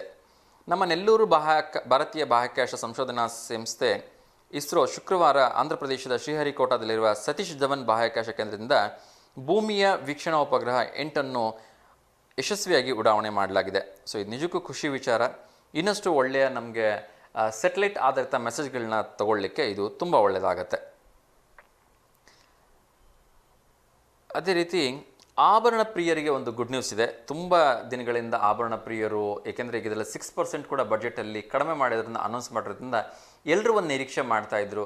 ಸೊ ಯಾವಾಗ ಚಿನ್ನದ ರೇಟ್ ಕಡಿಮೆ ಆಗ್ಬೋದು, ನಾವು ಯಾವಾಗ ಸಾಮಾನುಗಳನ್ನ, ಐಟಮ್ಗಳನ್ನ, ಚಿನ್ನಗಳನ್ನ ಕೊಳ್ಳಬೋದು ಅಂತ ಎಕ್ಸ್ಪೆಕ್ಟ್ ಮಾಡ್ತಾಯಿದ್ರು. ಸೊ ಇವಾಗ ಖುಷಿ ವಿಚಾರ ಏನು ಅಂದರೆ 10 ಗ್ರಾಮ್ 22 ಕ್ಯಾರೆಟ್ ಚಿನ್ನದ ಬೆಲೆ 65,550 ರೂಪಾಯಿಗೆ ಬಂದಿದೆ. ಅದೇ ರೀತಿ 24 ಕ್ಯಾರೆಟ್ ಅಪರಂಜಿ ಚಿನ್ನದ ಬೆಲೆ 71,510 ರೂಪಾಯಿ ಆಗಿದೆ. ಅದೇ ರೀತಿ 100 ಗ್ರಾಮ್ ಬೆಳ್ಳಿಯ ಬೆಲೆ 8,350 ರೂಪಾಯಿ ಇದ್ದರೆ ಬೆಳ್ಳಿ 10 ಗ್ರಾಮ್ ಬೆಲೆಗೆ 800 ರೂಪಾಯಿ ಆಗಿದೆ. ಸೊ ಇದು ನಾರ್ಮಲ್ ಐಟಮ್, ಏನು ಆಭರಣ ಬೆಳ್ಳಿ. ಸೊ ಯಾರಿಗೆಲ್ಲ ಚಿನ್ನವನ್ನು ಕೊಳ್ಳಿಕ್ಕಿದೆ, ಇನ್ನೇನು ಶುಭ ಕಾರ್ಯಗಳೆಲ್ಲ ಶುರುವಾಗುತ್ತೆ, ಮದುವೆಗಳು, ಮುಂಜಿಗಳು, ನಾಮಕರಣಗಳು, ಬೇರೆ ಬೇರೆ ಎಲ್ಲ ಕಾರ್ಯಕ್ರಮಗಳನ್ನ ಶುರು ಮಾಡ್ತೀವಿ. ಸೊ ಚಿನ್ನ ಕೊಳ್ಳೋದಕ್ಕೆ ಇದೊಂದು ಸುಸಂದರ್ಭ ಅಂತ ಹೇಳ್ಬೋದು. ನೆನಪಿರಲಿ, ಮುಂದಿನ ದಿನಗಳಲ್ಲಿ ಇನ್ನಷ್ಟು ಚಿನ್ನದ ಬೆಲೆ ಕಡಿಮೆ ಆಗುತ್ತೆ ಅಂತ ಹೇಳಿದ್ದಾರೆ. ಸೊ ಹಾಗಾಗಿ ನಿಮ್ಮ ಹತ್ರ ಏನಾದರೂ ಟೈಮ್ ಇದ್ದರೆ ಸ್ವಲ್ಪ ನಿಧಾನವಾಗಿ ಪರ್ಚೇಸ್ ಮಾಡೋದು ಒಳ್ಳೆಯದು ಅಂತ ನನ್ನ ಒಂದು ಸಲಹೆ. ನಮ್ಮ ಮಿಸ್ಟರ್ ಟೀನ್ ಸೂಪರ್ ಗ್ಲೋಬ್ ಅಂತಕ್ಕಂಥ ಪ್ರಶಸ್ತಿಯನ್ನು ನಮ್ಮ ಮಂಗಳೂರು ಮೂಲದ ಹುಡುಗ 13 ವರ್ಷದ ಬಾಲಕ ಥೈಲ್ಯಾಂಡ್ನಲ್ಲಿ ಏನು ನಡೆದಿತ್ತು ಈ ಕಾಂಪಿಟೇಷನ್, ಅದರಲ್ಲಿ ವಿನ್ ಆಗಿದ್ದಾರೆ. ಲಿಡಿವಿನ್ ಡಿ ಕೋಸ್ಟಾ ಮತ್ತು ವಿನ್ಸೆಂಟ್ ಡಿ ಕೋಸ್ಟಾ ಅವರ ಪುತ್ರ ಬಜಪೆ ಸ್ಟೆಂಟ್ ಜೋಸೆಫ್ ಹೈಸ್ಕೂಲ್ ವಿದ್ಯಾರ್ಥಿ ವರುಣ್ ಡಿ ಕೋಸ್ಟಾ ಈ ಪ್ರಶಸ್ತಿಯನ್ನು ಪಡೆದುಕೊಂಡಿದ್ದಾರೆ. ನಿಜಕ್ಕೂ ಖುಷಿ ವಿಚಾರ. ಥೈಲ್ಯಾಂಡ್ನಲ್ಲಿ ನಡೆದಂತಹ ಒಂದು ಈ ಸ್ಪರ್ಧೆಯಲ್ಲಿ ಮಿಸ್ಟರ್ ಟೀನ್ ಸೂಪರ್ ಗ್ಲೋಬ್ ಅಂತಕ್ಕಂಥ ಪ್ರಶಸ್ತಿಯನ್ನು ನಮ್ಮ ಮಂಗಳೂರಿಗೆ ಬಂದಿರತಕ್ಕಂಥದ್ದು, ಅದರಲ್ಲಿ ನಮ್ಮ ಕರ್ನಾಟಕಕ್ಕೆ ಬಂದಿರತಕ್ಕಂಥದ್ದು ನಿಜಕ್ಕೂ ಹೆಮ್ಮೆಯ ವಿಚಾರ. So congratulations Varun D Costa ಅವರಿಗೆ, ಒಳ್ಳೆಯದಾಗಲಿ. ವಿದ್ಯುತ್ ಕಂಬದ ವೈರ್ ತಗಲಿ 8 ವರ್ಷದ ಬಾಲಕ ಮೃತನಾಗಿದ್ದಾನೆ. ನಾನು ಆಗಾಗ ಹೇಳ್ತಾನೆ ಇರ್ತೀನಿ, ದಯವಿಟ್ಟು ಮಳೆಗಾಲ ಆಗಿರೋದ್ರಿಂದ ಗಿಡ ಮರಗಳಿಂದ ಒಂದು ಕೊಂಬೆಗಳು ಮುರಿದು ಬಿದ್ದು ವೈರ್ಗಳು ಕಟ್ಟಾಗೋದು ಸರ್ವೇ ಸಾಮಾನ್ಯ ಆಗಿರುತ್ತೆ. ಸೊ ದಯವಿಟ್ಟು ಯಾರಿಗೆ ಆ ರೀತಿಯ ಒಂದು ವೈರ್ ತುಂಡಾಗಿರೋದು ಕಂಡ್ರೆ ಅದನ್ನು ಪರೀಕ್ಷೆ ಮಾಡೋದಕ್ಕೆ ಹೋಗಬೇಡಿ, ಅಥವಾ ಅದ್ರ ಮೇಲೇನೋ ಕಡ್ಡಿಯಿಂದ ಸರ್ಸೋಕ್ಕೆ ಹೋಗೋದು, ಕಲ್ಲುಗಳಿಂದ ಸರ್ಸೋಕ್ಕೆ ಹೋಗೋದು, ಆ ರೀತಿಯ ಸಾಹಸ, ಜಂಪ್ ಮಾಡೋಕ್ಕೆ ಹೋಗೋ ಸಾಹಸ ಏನೂ ಮಾಡೋಕ್ಕೆ ಹೋಗಬೇಡಿ ದಯಮಾಡಿ. ಏಕೆಂದರೆ ಅದರಲ್ಲಿ ಒಂದು ಪ್ರಖರವಾಗಿ ಬಿದ್ದಿರ್ತಕ್ಕಂಥ ವಿದ್ಯುತ್ ಪ್ರವಾಹ ಆಗ್ತಾಯಿತ್ತು ಅಂದರೆ ಅದಿಷ್ಟು ಸುತ್ತಲೂ ಗ್ರೌಂಡ್ ಕೂಡ ಒಂದು ಗ್ರೌಂಡ್ ಆಗಿರುತ್ತೆ. ಏನಾದ್ರು ಸ್ವಲ್ಪ ಹೆಚ್ಚು ಕಡಿಮೆ ಆದರೂ ಕೂಡ ನಿಮ್ಮ ಜೀವನೇ ಹೋಗ್ಬೋದು. ಇಲ್ಲಿ ನೋಡಿ, ಪುಟ್ಟ ಮಗು, 8 ವರ್ಷದ ಮಗು ಆಟ ಆಡೋದಕ್ಕೆ ಹೋಗ್ತಾ ಇತ್ತು. ಅನಿರೀಕ್ಷಿತವಾಗಿ ಅಲ್ಲಿ ಕಟ್ಟಾಗಿ ಬಿದ್ದಿರ್ತಕ್ಕಂಥ ವೈರ್ನ ಅದು ನೋಡಿಲ್ಲ, ಸ್ಪಾಟಲ್ಲೇ ಆ ಮಗು ಡೆತ್ ಆಗಿದೆ. ಇದು ನಡೆದಿರ್ತಕ್ಕಂಥ ತುಮಕೂರಿನಲ್ಲಿ. ಸೊ ದಯವಿಟ್ಟು ದೊಡ್ಡ ಮಕ್ಕಳಿಗಂತೂ ಗೊತ್ತಾಗಲ್ಲ, ದೊಡ್ಡವ್ರಿಗೇನಾದ್ರು ಆ ರೀತಿ ತುಂಡಾಗಿರ್ತಕ್ಕಂಥ ವೈರ್ ಕಂಡು ಬಂದರೆ ದಯವಿಟ್ಟು ತಕ್ಷಣಕ್ಕೆ ವಿದ್ಯುತ್ ಇಲಾಖೆಗೆ ತಿಳಿಸಿ, ಅಥವಾ ಆಂಬುಲೆನ್ಸಿಗೆ ತಿಳಿಸಿ, ಅಥವಾ ಅಲ್ಲಿರ್ತಕ್ಕಂಥ ಫೈರ್ ಇಂಜನ್ಗೆ, ಪೊಲೀಸ್ ಸ್ಟೇಷನ್ಗೆ, ಯಾರಿಗೋ ಒಬ್ರಿಗೆ ತಿಳಿಸಿ, ಅಥವಾ ಮಹಾನಗರ ಪಾಲಿಕೆಗೆ ತಿಳಿಸಿ ಅದನ್ನು ತಕ್ಷಣಕ್ಕೆ ರಿಮೂವ್ ಮಾಡೋದಕ್ಕೆ ಹೇಳಿ. ಇಲ್ಲಾಂದರೆ ಅಲ್ಲೊಂದು ರೆಡ್ ಬಾವುಟನೋ ಅಥವಾ ಒಂದು ಕಲ್ಲೋ ಏನೋ ಇಟ್ಟು ಒಂದು ಡೇಂಜರ್ ಸಿಂಬಲ್ನಾದರೂ ಕೊಡೋದಕ್ಕೆ ಪ್ರಯತ್ನವನ್ನು ಮಾಡಿ. ಇಲ್ಲಾಂದರೆ ಈ ರೀತಿ ಅಮಾಯಕ ಜೀವಿಗಳು ಬಲಿಯಾಗೋದು ನಿಜಕ್ಕೂ ಘೋರ ದುರಂತ. ಇದು ಒಳ್ಳೆಯದಲ್ಲ. ನಾವೆಷ್ಟೇ ಕೂಡ ಅದಕ್ಕೆ ಕಾಂಪನ್ಸೇಷನ್ ಕೊಟ್ಟರೂ ಕೂಡ ಈ ಒಂದು ಜೀವ ವಾಪಸ್ ಬರಲ್ಲ. ಕೇವಲ 2ನೇ ಕ್ಲಾಸ್ ವಿದ್ಯಾರ್ಥಿ ರೀ, ತುಂಬ ಬೇಜಾರಾಗುತ್ತೆ. ಹೇಮಂತ್ ಅಂತಕ್ಕಂಥ 2ನೇ ಕ್ಲಾಸ್ ವಿದ್ಯಾರ್ಥಿ ಬೆಳಗ್ಗೆ ಇನ್ನು ನಿನ್ನೆ ಇಂಡಿಪೆಂಡೆನ್ಸ್ ಡೇ ಕಾರ್ಯಕ್ರಮ ಇತ್ತು, ಅದನ್ನು ಮುಗಿಸ್ಕೊಂಡು ವಾಪಸ್ ಹೋಗುವಾಗ ಈ ಘಟನೆ ಆಗಿದೆ. ಸೊ ದಯವಿಟ್ಟು KEB ಅವರು ಈ ರೀತಿ ಬೇಜವಾಬ್ದಾರಿಯಿಂದ ನಡ್ಕೋಬೇಡಿ. ಎಲ್ಲೇ ನಿಮಗೆ ಆ ತೊಂದರೆ ಕಂಡು ಬಂದರೆ ದಯವಿಟ್ಟು ಅದನ್ನು ತಕ್ಷಣಕ್ಕೆ ಸರಿ ಮಾಡಿ ಅಂತ ನಾನು ಕೇಳ್ಕೊಳ್ತಾ ಇದ್ದೀನಿ. ಎಷ್ಟೋ ಸಂದರ್ಭಗಳಲ್ಲಿ ಏನಾಗುತ್ತೆ ಅಂದರೆ ನಾವು ನಿರೀಕ್ಷೆ ಮಾಡದಿರ್ತಕ್ಕಂಥ ಘಟನೆಗಳು ನಡೆದು ಬಿಡುತ್ತೆ. ನಾವೆಲ್ಲೋ ಅಂದ್ಕೊಂಡಿರ್ತೀವಿ ನಮ್ಮ ಮಕ್ಕಳು ಸ್ಕೂಲಾಗಿ ಸೇಫಾಗಿ ಹೋಗಿದ್ದಾರೆ, ಬಂದುಬಿಡ್ತಾರೆ ಅಂತ. ಆದರೆ ಈ ರೀತಿ ಅನಿರೀಕ್ಷಿತ ಘಟನೆಗಳು ನಡೆದಾಗ ಆ ಕುಟುಂಬದ ರೋದನ ಹೇಳ್ತಿರೋದು. ಸೊ ತುಂಬ ನೋವಾಗುತ್ತೆ ಆ ಕುಟುಂಬಕ್ಕೆ. ಆ ಭಗವಂತ ಸಾಂತ್ವನವನ್ನು ಕೊಡಲಿ ಅಂತ ನಾನು ಕೇಳ್ಕೊಳ್ತೀನಿ. ಇದೇ ರೀತಿಯ ಇನ್ನೊಂದು ದುರ್ಘಟನೆ ನಡೆದಿದೆ. ನಿನ್ನೆ ಇಂಡಿಪೆಂಡೆನ್ಸ್ ಡೇ ಆಗಿರೋದ್ರಿಂದ ಫ್ಲಾಗ್ ಹಾಸ್ಟಿಂಗ್ ಮಾಡಲಿಕ್ಕೆ ಹೋದಂತಹ ಧರ್ಮಗುರು, ಚರ್ಚ್ನ ಧರ್ಮಗುರು ಒಬ್ಬರು ಮೊಳ್ಳೇರಿಯಾ ಅಂತಕ್ಕಂಥ ಊರಲ್ಲಿ ನಡೆದಿರ್ತಕ್ಕಂಥದ್ದು. ಕಣ್ಣೂರು ಇರಿಟ್ಟಿ ಗ್ರಾಮದಲ್ಲಿ ಫ್ಲಾಗ್ ಹಾಸ್ಟಿಂಗ್ ಮಾಡಿ ಇಳಿಯುವಾಗ ಕಬ್ಬಿಣದ ಪೈಪ್ಗೆ ಹೈ ಟೆನ್ಷನ್ ವೈರ್ ತಗಲಿ ಫಾದರ್ ಮ್ಯಾಥ್ಯೂ ಅಂತಕ್ಕಂಥವ್ರು ಮೃತಪಟ್ಟಿದ್ದಾರೆ. ನೋಡಿ, ಎಂತೆಂಥ ಚಿಕ್ಕ ವಯಸ್ಸಿಗೆ 29 ವರ್ಷ ಅಷ್ಟೇ ಇವರಿಗೆ ಆಗಿದ್ದು. ಸೊ ಅವರು ಒಂದು ಚರ್ಚ್ನ ಧರ್ಮಗುರು ಆಗಿದ್ದರು, ಅಂದರೆ ಫಾದರ್ ಅಂತ ಏನು ಕರೀತಾರೆ ಅದಾಗಿದ್ದರು. ನಿನ್ನೆ ಇಂಡಿಪೆಂಡೆನ್ಸ್ ಡೇದಿಂದ ಫ್ಲಾಗ್ ಹಾಸ್ಟಿಂಗ್ ಮಾಡಿ ಇಳಿಯುವಾಗ ಆ ಕಬ್ಬಿಣದ ವೈಯರ್ಗೆ ಅದು ಹೈ ಟೆನ್ಷನ್ ವೈರ್ ಟಚ್ ಆಗಿ ಆ ರೀತಿ ದುರ್ಘಟನೆ ನಡೆದಿದೆ. ಅವರೊಬ್ಬರು ಪ್ರಾಣ ಬಿಟ್ಟಿದ್ದಾರೆ, ಇನ್ನೊಬ್ಬರಿಗೆ ಸ್ವಲ್ಪ ಏಟ್ ಕೂಡ ಆಗಿದೆ. ಅವ್ರ ಜೊತೆ ಇದ್ದಂತಹ ಸೆಬಿನ್ ಜೋಸೆಫ್ ಅವರು ಗಾಯಗೊಂಡಿದ್ದಾರೆ. ಸೊ ನಿಜಕ್ಕೂ ಬೇಸರ ಆಗುತ್ತೆ. ಸೊ ಸ್ವಲ್ಪ ಹುಷಾರಾಗಿರಿ. ಇನ್ನೊಬ್ಬರು ಶಿಕ್ಷಕರು ಕೂಡ ನಿನ್ನೆ ಮೃತಪಟ್ಟಿದ್ದಾರೆ. ಇದು ಮಂಗಳೂರು ಹತ್ರ ನಡೆದಿರ್ತಕ್ಕಂಥದ್ದು. ಇವರು ಕೂಡ ಖಾಸಗಿ, ಅಂದರೆ ಏನು ಖಾಸಗಿ ಶಾಲೆಯಲ್ಲಿ ವರ್ಕ್ ಮಾಡ್ತಾ ಇದ್ದರು. ಇಂಡಿಪೆಂಡೆನ್ಸ್ ಡೇ ಫಂಕ್ಷನ್ ಮುಗಿಸ್ಕೊಂಡು ಬರುವಾಗ ಬೈಕ್ ಆಕ್ಸಿಡೆಂಟ್ ಆಗಿ ಇವರು ಎಕ್ಸ್ಪರ್ಟ್ ಆಗಿದ್ದಾರೆ. ಹಲವಾರು ಬೇಸರದ ಘಟನೆಗಳು ನಡೀತಾನೇ ಇದೆ. So very bad. ಗ್ಯಾರಂಟಿ ಯೋಜನೆಗಳನ್ನು ಯಾವುದೇ ಕಾರಣಕ್ಕೂ ನಿಲ್ಲಿಸಲ್ಲ ಅಂಥೇಳಿ ಸರ್ಕಾರ ಮತ್ತೊಮ್ಮೆ ಹೇಳಿದೆ. ದೇಶದ ಪ್ರಮುಖ ವ್ಯಕ್ತಿಯೊಬ್ಬರು ದಸರಾವನ್ನು ಉದ್ಘಾಟಿಸಲಿದ್ದಾರೆ ಅಂಥೇಳಿ HK ಪಾಟೀಲ್ ಅವರು ಹೇಳಿದ್ದಾರೆ. ಸೊ ತುಂಬ ಖುಷಿ ವಿಚಾರ. ಈ ಬಾರಿ ಕೂಡ ಅತ್ಯಂತ ಅದ್ಧೂರಿಯಾಗಿ ನಾವು ದಸರಾ ಹಬ್ಬವನ್ನು ಸಂಭ್ರಮಣೆಯಿಂದ ಸೆಲೆಬ್ರೇಟ್ ಮಾಡ್ತಾ ಇದ್ದೀವಿ. ಅದರ ಒಂದು ಉದ್ಘಾಟನೆಯನ್ನು ಪ್ರತಿ ವರ್ಷ ಒಬ್ಬ ದೇಶದ ಪ್ರಮುಖರಿಂದ ಒಂದು ಮಾಡಿಸಲಾಗ್ತಾ ಇರುತ್ತೆ. ಈ ಬಾರಿ ಕೂಡ ಅತ್ಯಂತ ಪ್ರಮುಖರಾಗಿರ್ತಕ್ಕಂಥ ನಮ್ಮ ದೇಶದ ಒಬ್ಬರು ಬಂದು ಅದನ್ನು ಉದ್ಘಾಟನೆ ಮಾಡ್ತಾರೆ ಅಂಥೇಳಿ HK ಪಾಟೀಲ್ ಅವರು ಹೇಳಿದ್ದಾರೆ. ಸೊ ಯಾರು ಅಂತ ಅವ್ರನ್ನ ಕಾದು ನೋಡಬೇಕು.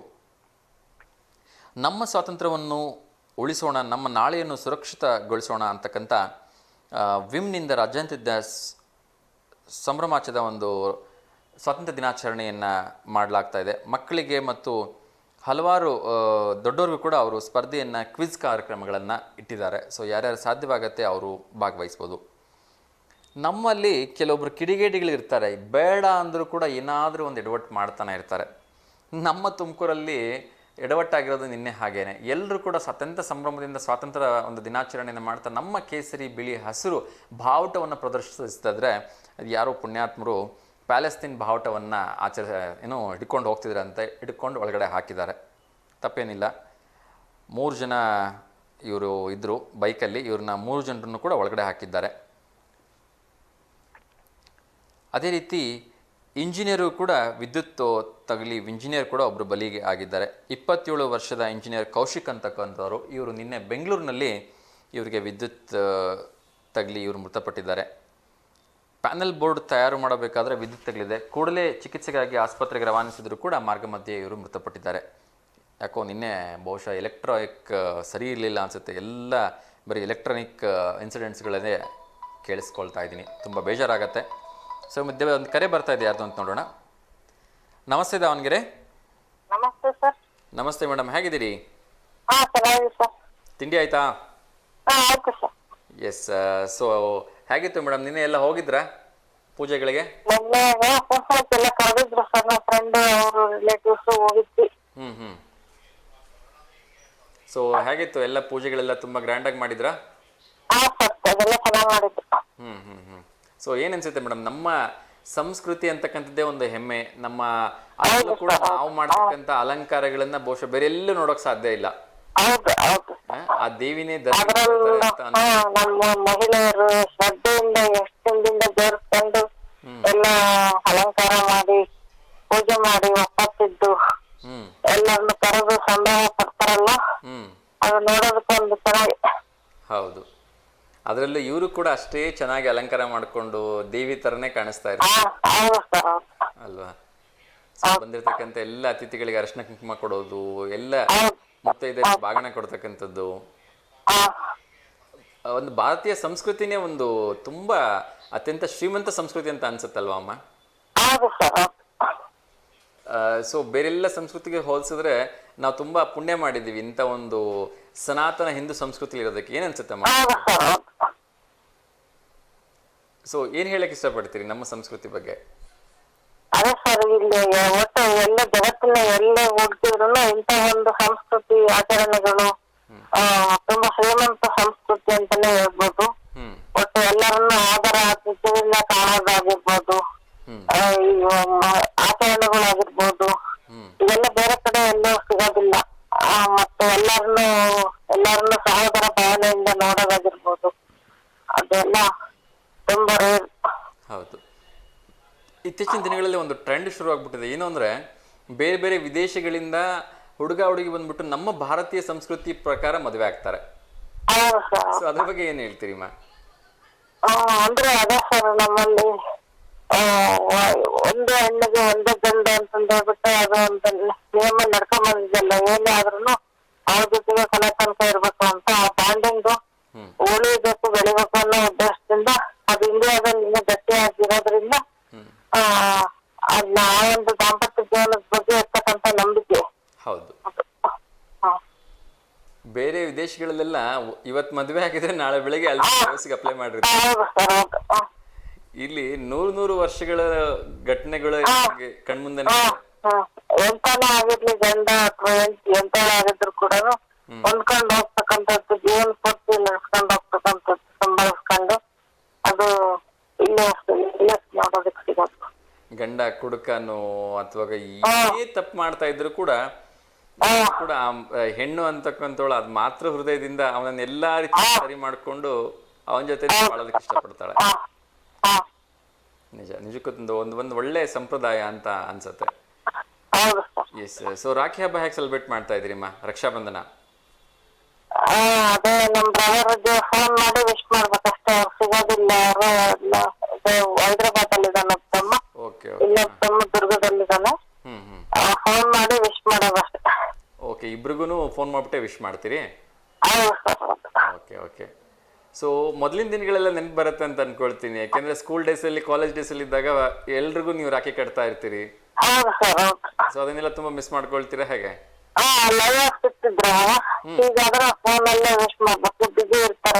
ಹೌದು. ಸೊ ನಮ್ಮ ಮೂಲಕ ಏನೊಂದು ಮೆಸೇಜ್ ಕೊಡಕ್ ಇಷ್ಟಪಡ್ತೀರಿ ನೀವಿಬ್ರು ಅಣ್ಣಂದ್ರಿಗೆ? ಚೆನ್ನಾಗಿರ್ಲಿ, ಫ್ಯೂಚರ್ ಇನ್ನೂ ಚೆನ್ನಾಗಿರ್ಲಿ, ಅವ್ರು ಇದ್ರಲ್ಲಿ ಪ್ರೊಫೆಷನ್ ನಲ್ಲೂ ಬೆಳೀಲಿ, ಮತ್ತೆ ಒಟ್ಟಿನಲ್ಲಿ ಅವ್ರ ಫ್ಯೂಚರ್ ಚೆನ್ನಾಗಿರ್ಲಿ ಅಂತ ಆಶಿಸ್ತೀವಿ ಸರ್. Super super. ಅದರಲ್ಲೂ ಕೂಡ ರಾಖಿ ಹಬ್ಬದ ಶುಭಾಶಯಗಳು sir. Thank you so much madam. ಅದರಲ್ಲೂ ಕೂಡ ಹೆಣ್ಮಕ್ಳಿಗೆ ತವ್ರ ಮನೆ ಅಂದ್ರೆ ಏನೋ ಒಂಥರ ಒಂದು ಸ್ಪೆಷಲ್ ಇದು ಅಲ್ವಾ, ಅದು ಅಟ್ರಾಕ್ಷನ್. ಎಷ್ಟೇ ವರ್ಷ ಆಗಿರ್ಲಿ ಮದ್ವೆ ಆಗಿ ನಮ್ಮ ತಮ್ಮ ನಮ್ಮಪ್ಪ ನಮ್ಮಮ್ಮ ಅಂದ್ರೆ ಅದೇನೋ ಬಾಂಧವ್ಯ ಮತ್ತು ಮರೆಯೋದಿಲ್ಲ.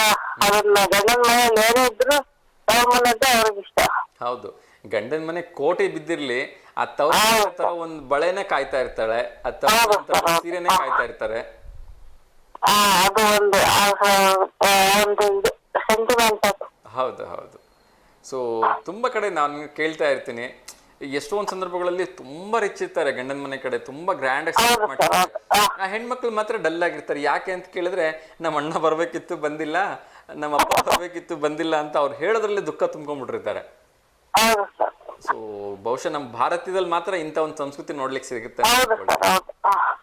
ನಿಜಕ್ಕೂ ತುಂಬಾ ಒಂದು ಒಳ್ಳೆ ಬಾಂಡಿಂಗ್ ಅದು, ಯಾರು ಮಿಸ್ ಮಾಡ್ಕೋಬಾರ್ದು ಅಲ್ವಾ? ಸೊ ಇವತ್ತೇನ್ ಹೇಳ್ತೀರಿ ಮೇಡಮ್, ಸ್ಪೆಷಲ್ ಆಗಿ ಯಾವ್ದಾರ ಒಂದು ಗೀತೆ ಅಥವಾ ಏನಾದ್ರು ಇದೆಯಾ? ಇಲ್ಲ ಇಲ್ಲ, ಸೋಮವಾರ ಇದೆ.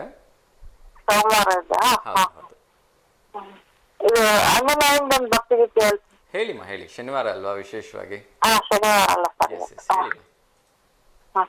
ಇಕ್ಕೋ ನೋಡಿರೆ ಚಿಕ್ಕ ಹನುಮಂತ, ಇಕ್ಕೋ ನೋಡಿರೆ ಚಿಕ್ಕ ಹನುಮಂತ, ಚಿಕ್ಕ ನೋಡಿರೆ ಚಿಕ್ಕ ಹನುಮಂತ, ಭಕ್ತಿ ಕೊಡುವಂತ ಭಾರತೀ ಕಾಂತ. ಇಕ್ಕೋ ನೋಡಿರೆ ಚಿಕ್ಕ ಹನುಮಂತ, ರಾಮದೂತನೇ ಬಲು ಶೂರನೀತ, ರಾಮದೂತನೇ ಬಲು ಶೂರನೀತ, ರಾಮಚಂದ್ರಯಾಗಿ ದೇವಿ ದಾಟಿ ಹೋಗಿ ಸೀತೆ ಗುಂಗುರನ್ನಿತ್ತ ಮಹಾನುಭಾವ. ಇಕ್ಕೋ ನೋಡಿರೆ ಚಿಕ್ಕ ಹನುಮಂತ, ಚಿಕ್ಕ ನೋಡಿರೆ ಚಿಕ್ಕ ಹನುಮಂತ, ಭಕ್ತಿ ಕೊಡುವಂತ ಭಾರತೀ ಕಾಂತ. ಇಕ್ಕೋ ನೋಡಿರೆ ಚಿಕ್ಕ ಹನುಮಂತ, ಅಪಾರ ಮಹಿಮಾ ಬಲು ಶೂರನೀತ, ಅಂಜನಿಯ ತಂದ ಸಂಜೀವಿನಿಯ ತಂದ, ಅಂಜನಿಯ ತಂದ ಸಂಜೀವಿನಿಯ ತಂದ, ನರಸಿಂಹ ದೂತ ನಮ್ಮ ಪರದಾತ. ಇಕ್ಕೋ ನೋಡಿರೆ ಚಿಕ್ಕ ಹನುಮಂತ, ಚಿಕ್ಕ ನೋಡಿರೆ ಚಿಕ್ಕ ಹನುಮಂತ, ಭಕ್ತಿ ಕೊಡುವಂತ ಭಾರತೀ ಕಾಂತ. ಸೂಪರ್ ಸೂಪರ್ ಸೂಪರ್, ತುಂಬಾ ಚೆನ್ನಾಗಿ ಹಾಡಿದ್ರಿ ಅಮ್ಮ. ಅದ್ಭುತವಾಗಿರ್ತಕ್ಕಂಥ ಗೀತೆ. ಹನುಮಂತನನ್ನ ವರ್ಣನೆ ಮಾಡೋದಕ್ಕೆ ಶಬ್ದಗಳೇ ಸಾಕಾಗೋದಿಲ್ಲ. ಚೆನ್ನಾಗಿತ್ತು ಅಮ್ಮ, ತುಂಬಾ ಒಳ್ಳೆ ಹಾಡು. ಗುರುಗಳು ಶಾಪ ಕೊಟ್ಟಾಗ ಹನುಮಂತನಿಗೆ ಅದೆಲ್ಲ ಮರ್ತೋಗಿರುತ್ತಂತೆ. ಅವನನ್ನ ಯಾರಾದ್ರೂ ಹೊಗಳಿದಾಗ ಮಾತ್ರ ಅವನಿಗೆ ಒಂದು ಪರಾಕ್ರಮ ಆತ ಅಷ್ಟು ಶಕ್ತಿಶಾಲಿ ಅಂತ ಗೊತ್ತಾಗತ್ತಂತೆ. ಎಸ್, ತುಂಬಾ ಒಳ್ಳೆ ಗೀತೆ ಅಮ್ಮ. ಅದರಲ್ಲೂ ಕೂಡ ನೀವು ಆ ಸಂದರ್ಭಕ್ಕೆ ತಕ್ಕಂಗೆ ಒಂದು ಹಾಡು ಹೇಳ್ತಿರಲ್ಲ, ಅದಕ್ಕೆ ನಿಜವಾಗ್ಲೂ ಒಂದು ಹ್ಯಾಟ್ಸ್ ಆಫ್ ಹೇಳಲೇಬೇಕು. ಒಳ್ಳೇದಾಗ್ಲಿಮ್ಮ. ಥ್ಯಾಂಕ್ ಯು ಸೋ ಮಚ್ ಕರೆ ಮಾಡಿದ್ದಕ್ಕೆ. ಹೀಗೆ ಕರೆ ಮಾಡ್ತಾ ಇದ್ದೀನಿ. ಸೊ ಮತ್ತೆ ನಮ್ಮ ಹತ್ರ ಇನ್ನಷ್ಟು ವಿಚಾರಗಳನ್ನ ತಿಳ್ಕೊಂಡು ಹೋಗೋ ಪ್ರಯತ್ನವನ್ನು ಮಾಡ್ತೀನಿ. ಥ್ಯಾಂಕ್ ಯು ಮಾ. ಎಸ್ ವೀಕ್ಷಕರೇ, ಕನ್ನಡ ಚಿತ್ರರಂಗದಲ್ಲಿ 2 ಅತ್ಯುತ್ತಮ ಚಿತ್ರಗಳು ಬಹುಶಃ ವಿಶ್ವದಲ್ಲಿ ಎಲ್ಲ ಕಡೆ ಹೆಸರನ್ನು ಮಾಡಿದ್ವು ಅಂತ ಹೇಳಿದ್ರೆ ತಪ್ಪಾಗಲಿಕ್ಕಿಲ್ಲ. ದೇಶ ವಿದೇಶಗಳಲ್ಲೂ ಕೂಡ ಹೆಸರು ಮಾಡಿರ್ತಕ್ಕಂಥ 2 ಚಿತ್ರಗಳಂದರೆ ನಮ್ಮ ಕರ್ನಾಟಕದ ಕನ್ನಡ ಚಿತ್ರಗಳಲ್ಲಿ KGF ಮತ್ತು ರಿಷಬ್ ಶೆಟ್ಟಿ ಅವರ ಕಾಂತಾರ. ಸೊ ಬಹುಶಃ ಈ 2 ಚಿತ್ರಗಳ ಹೆಸರನ್ನ ಕೇಳಿದವರೇ ಇಲ್ಲ ಅಂತ ಹೇಳಿದ್ರೆ ತಪ್ಪಾಗಲಿಕ್ಕಿಲ್ಲ.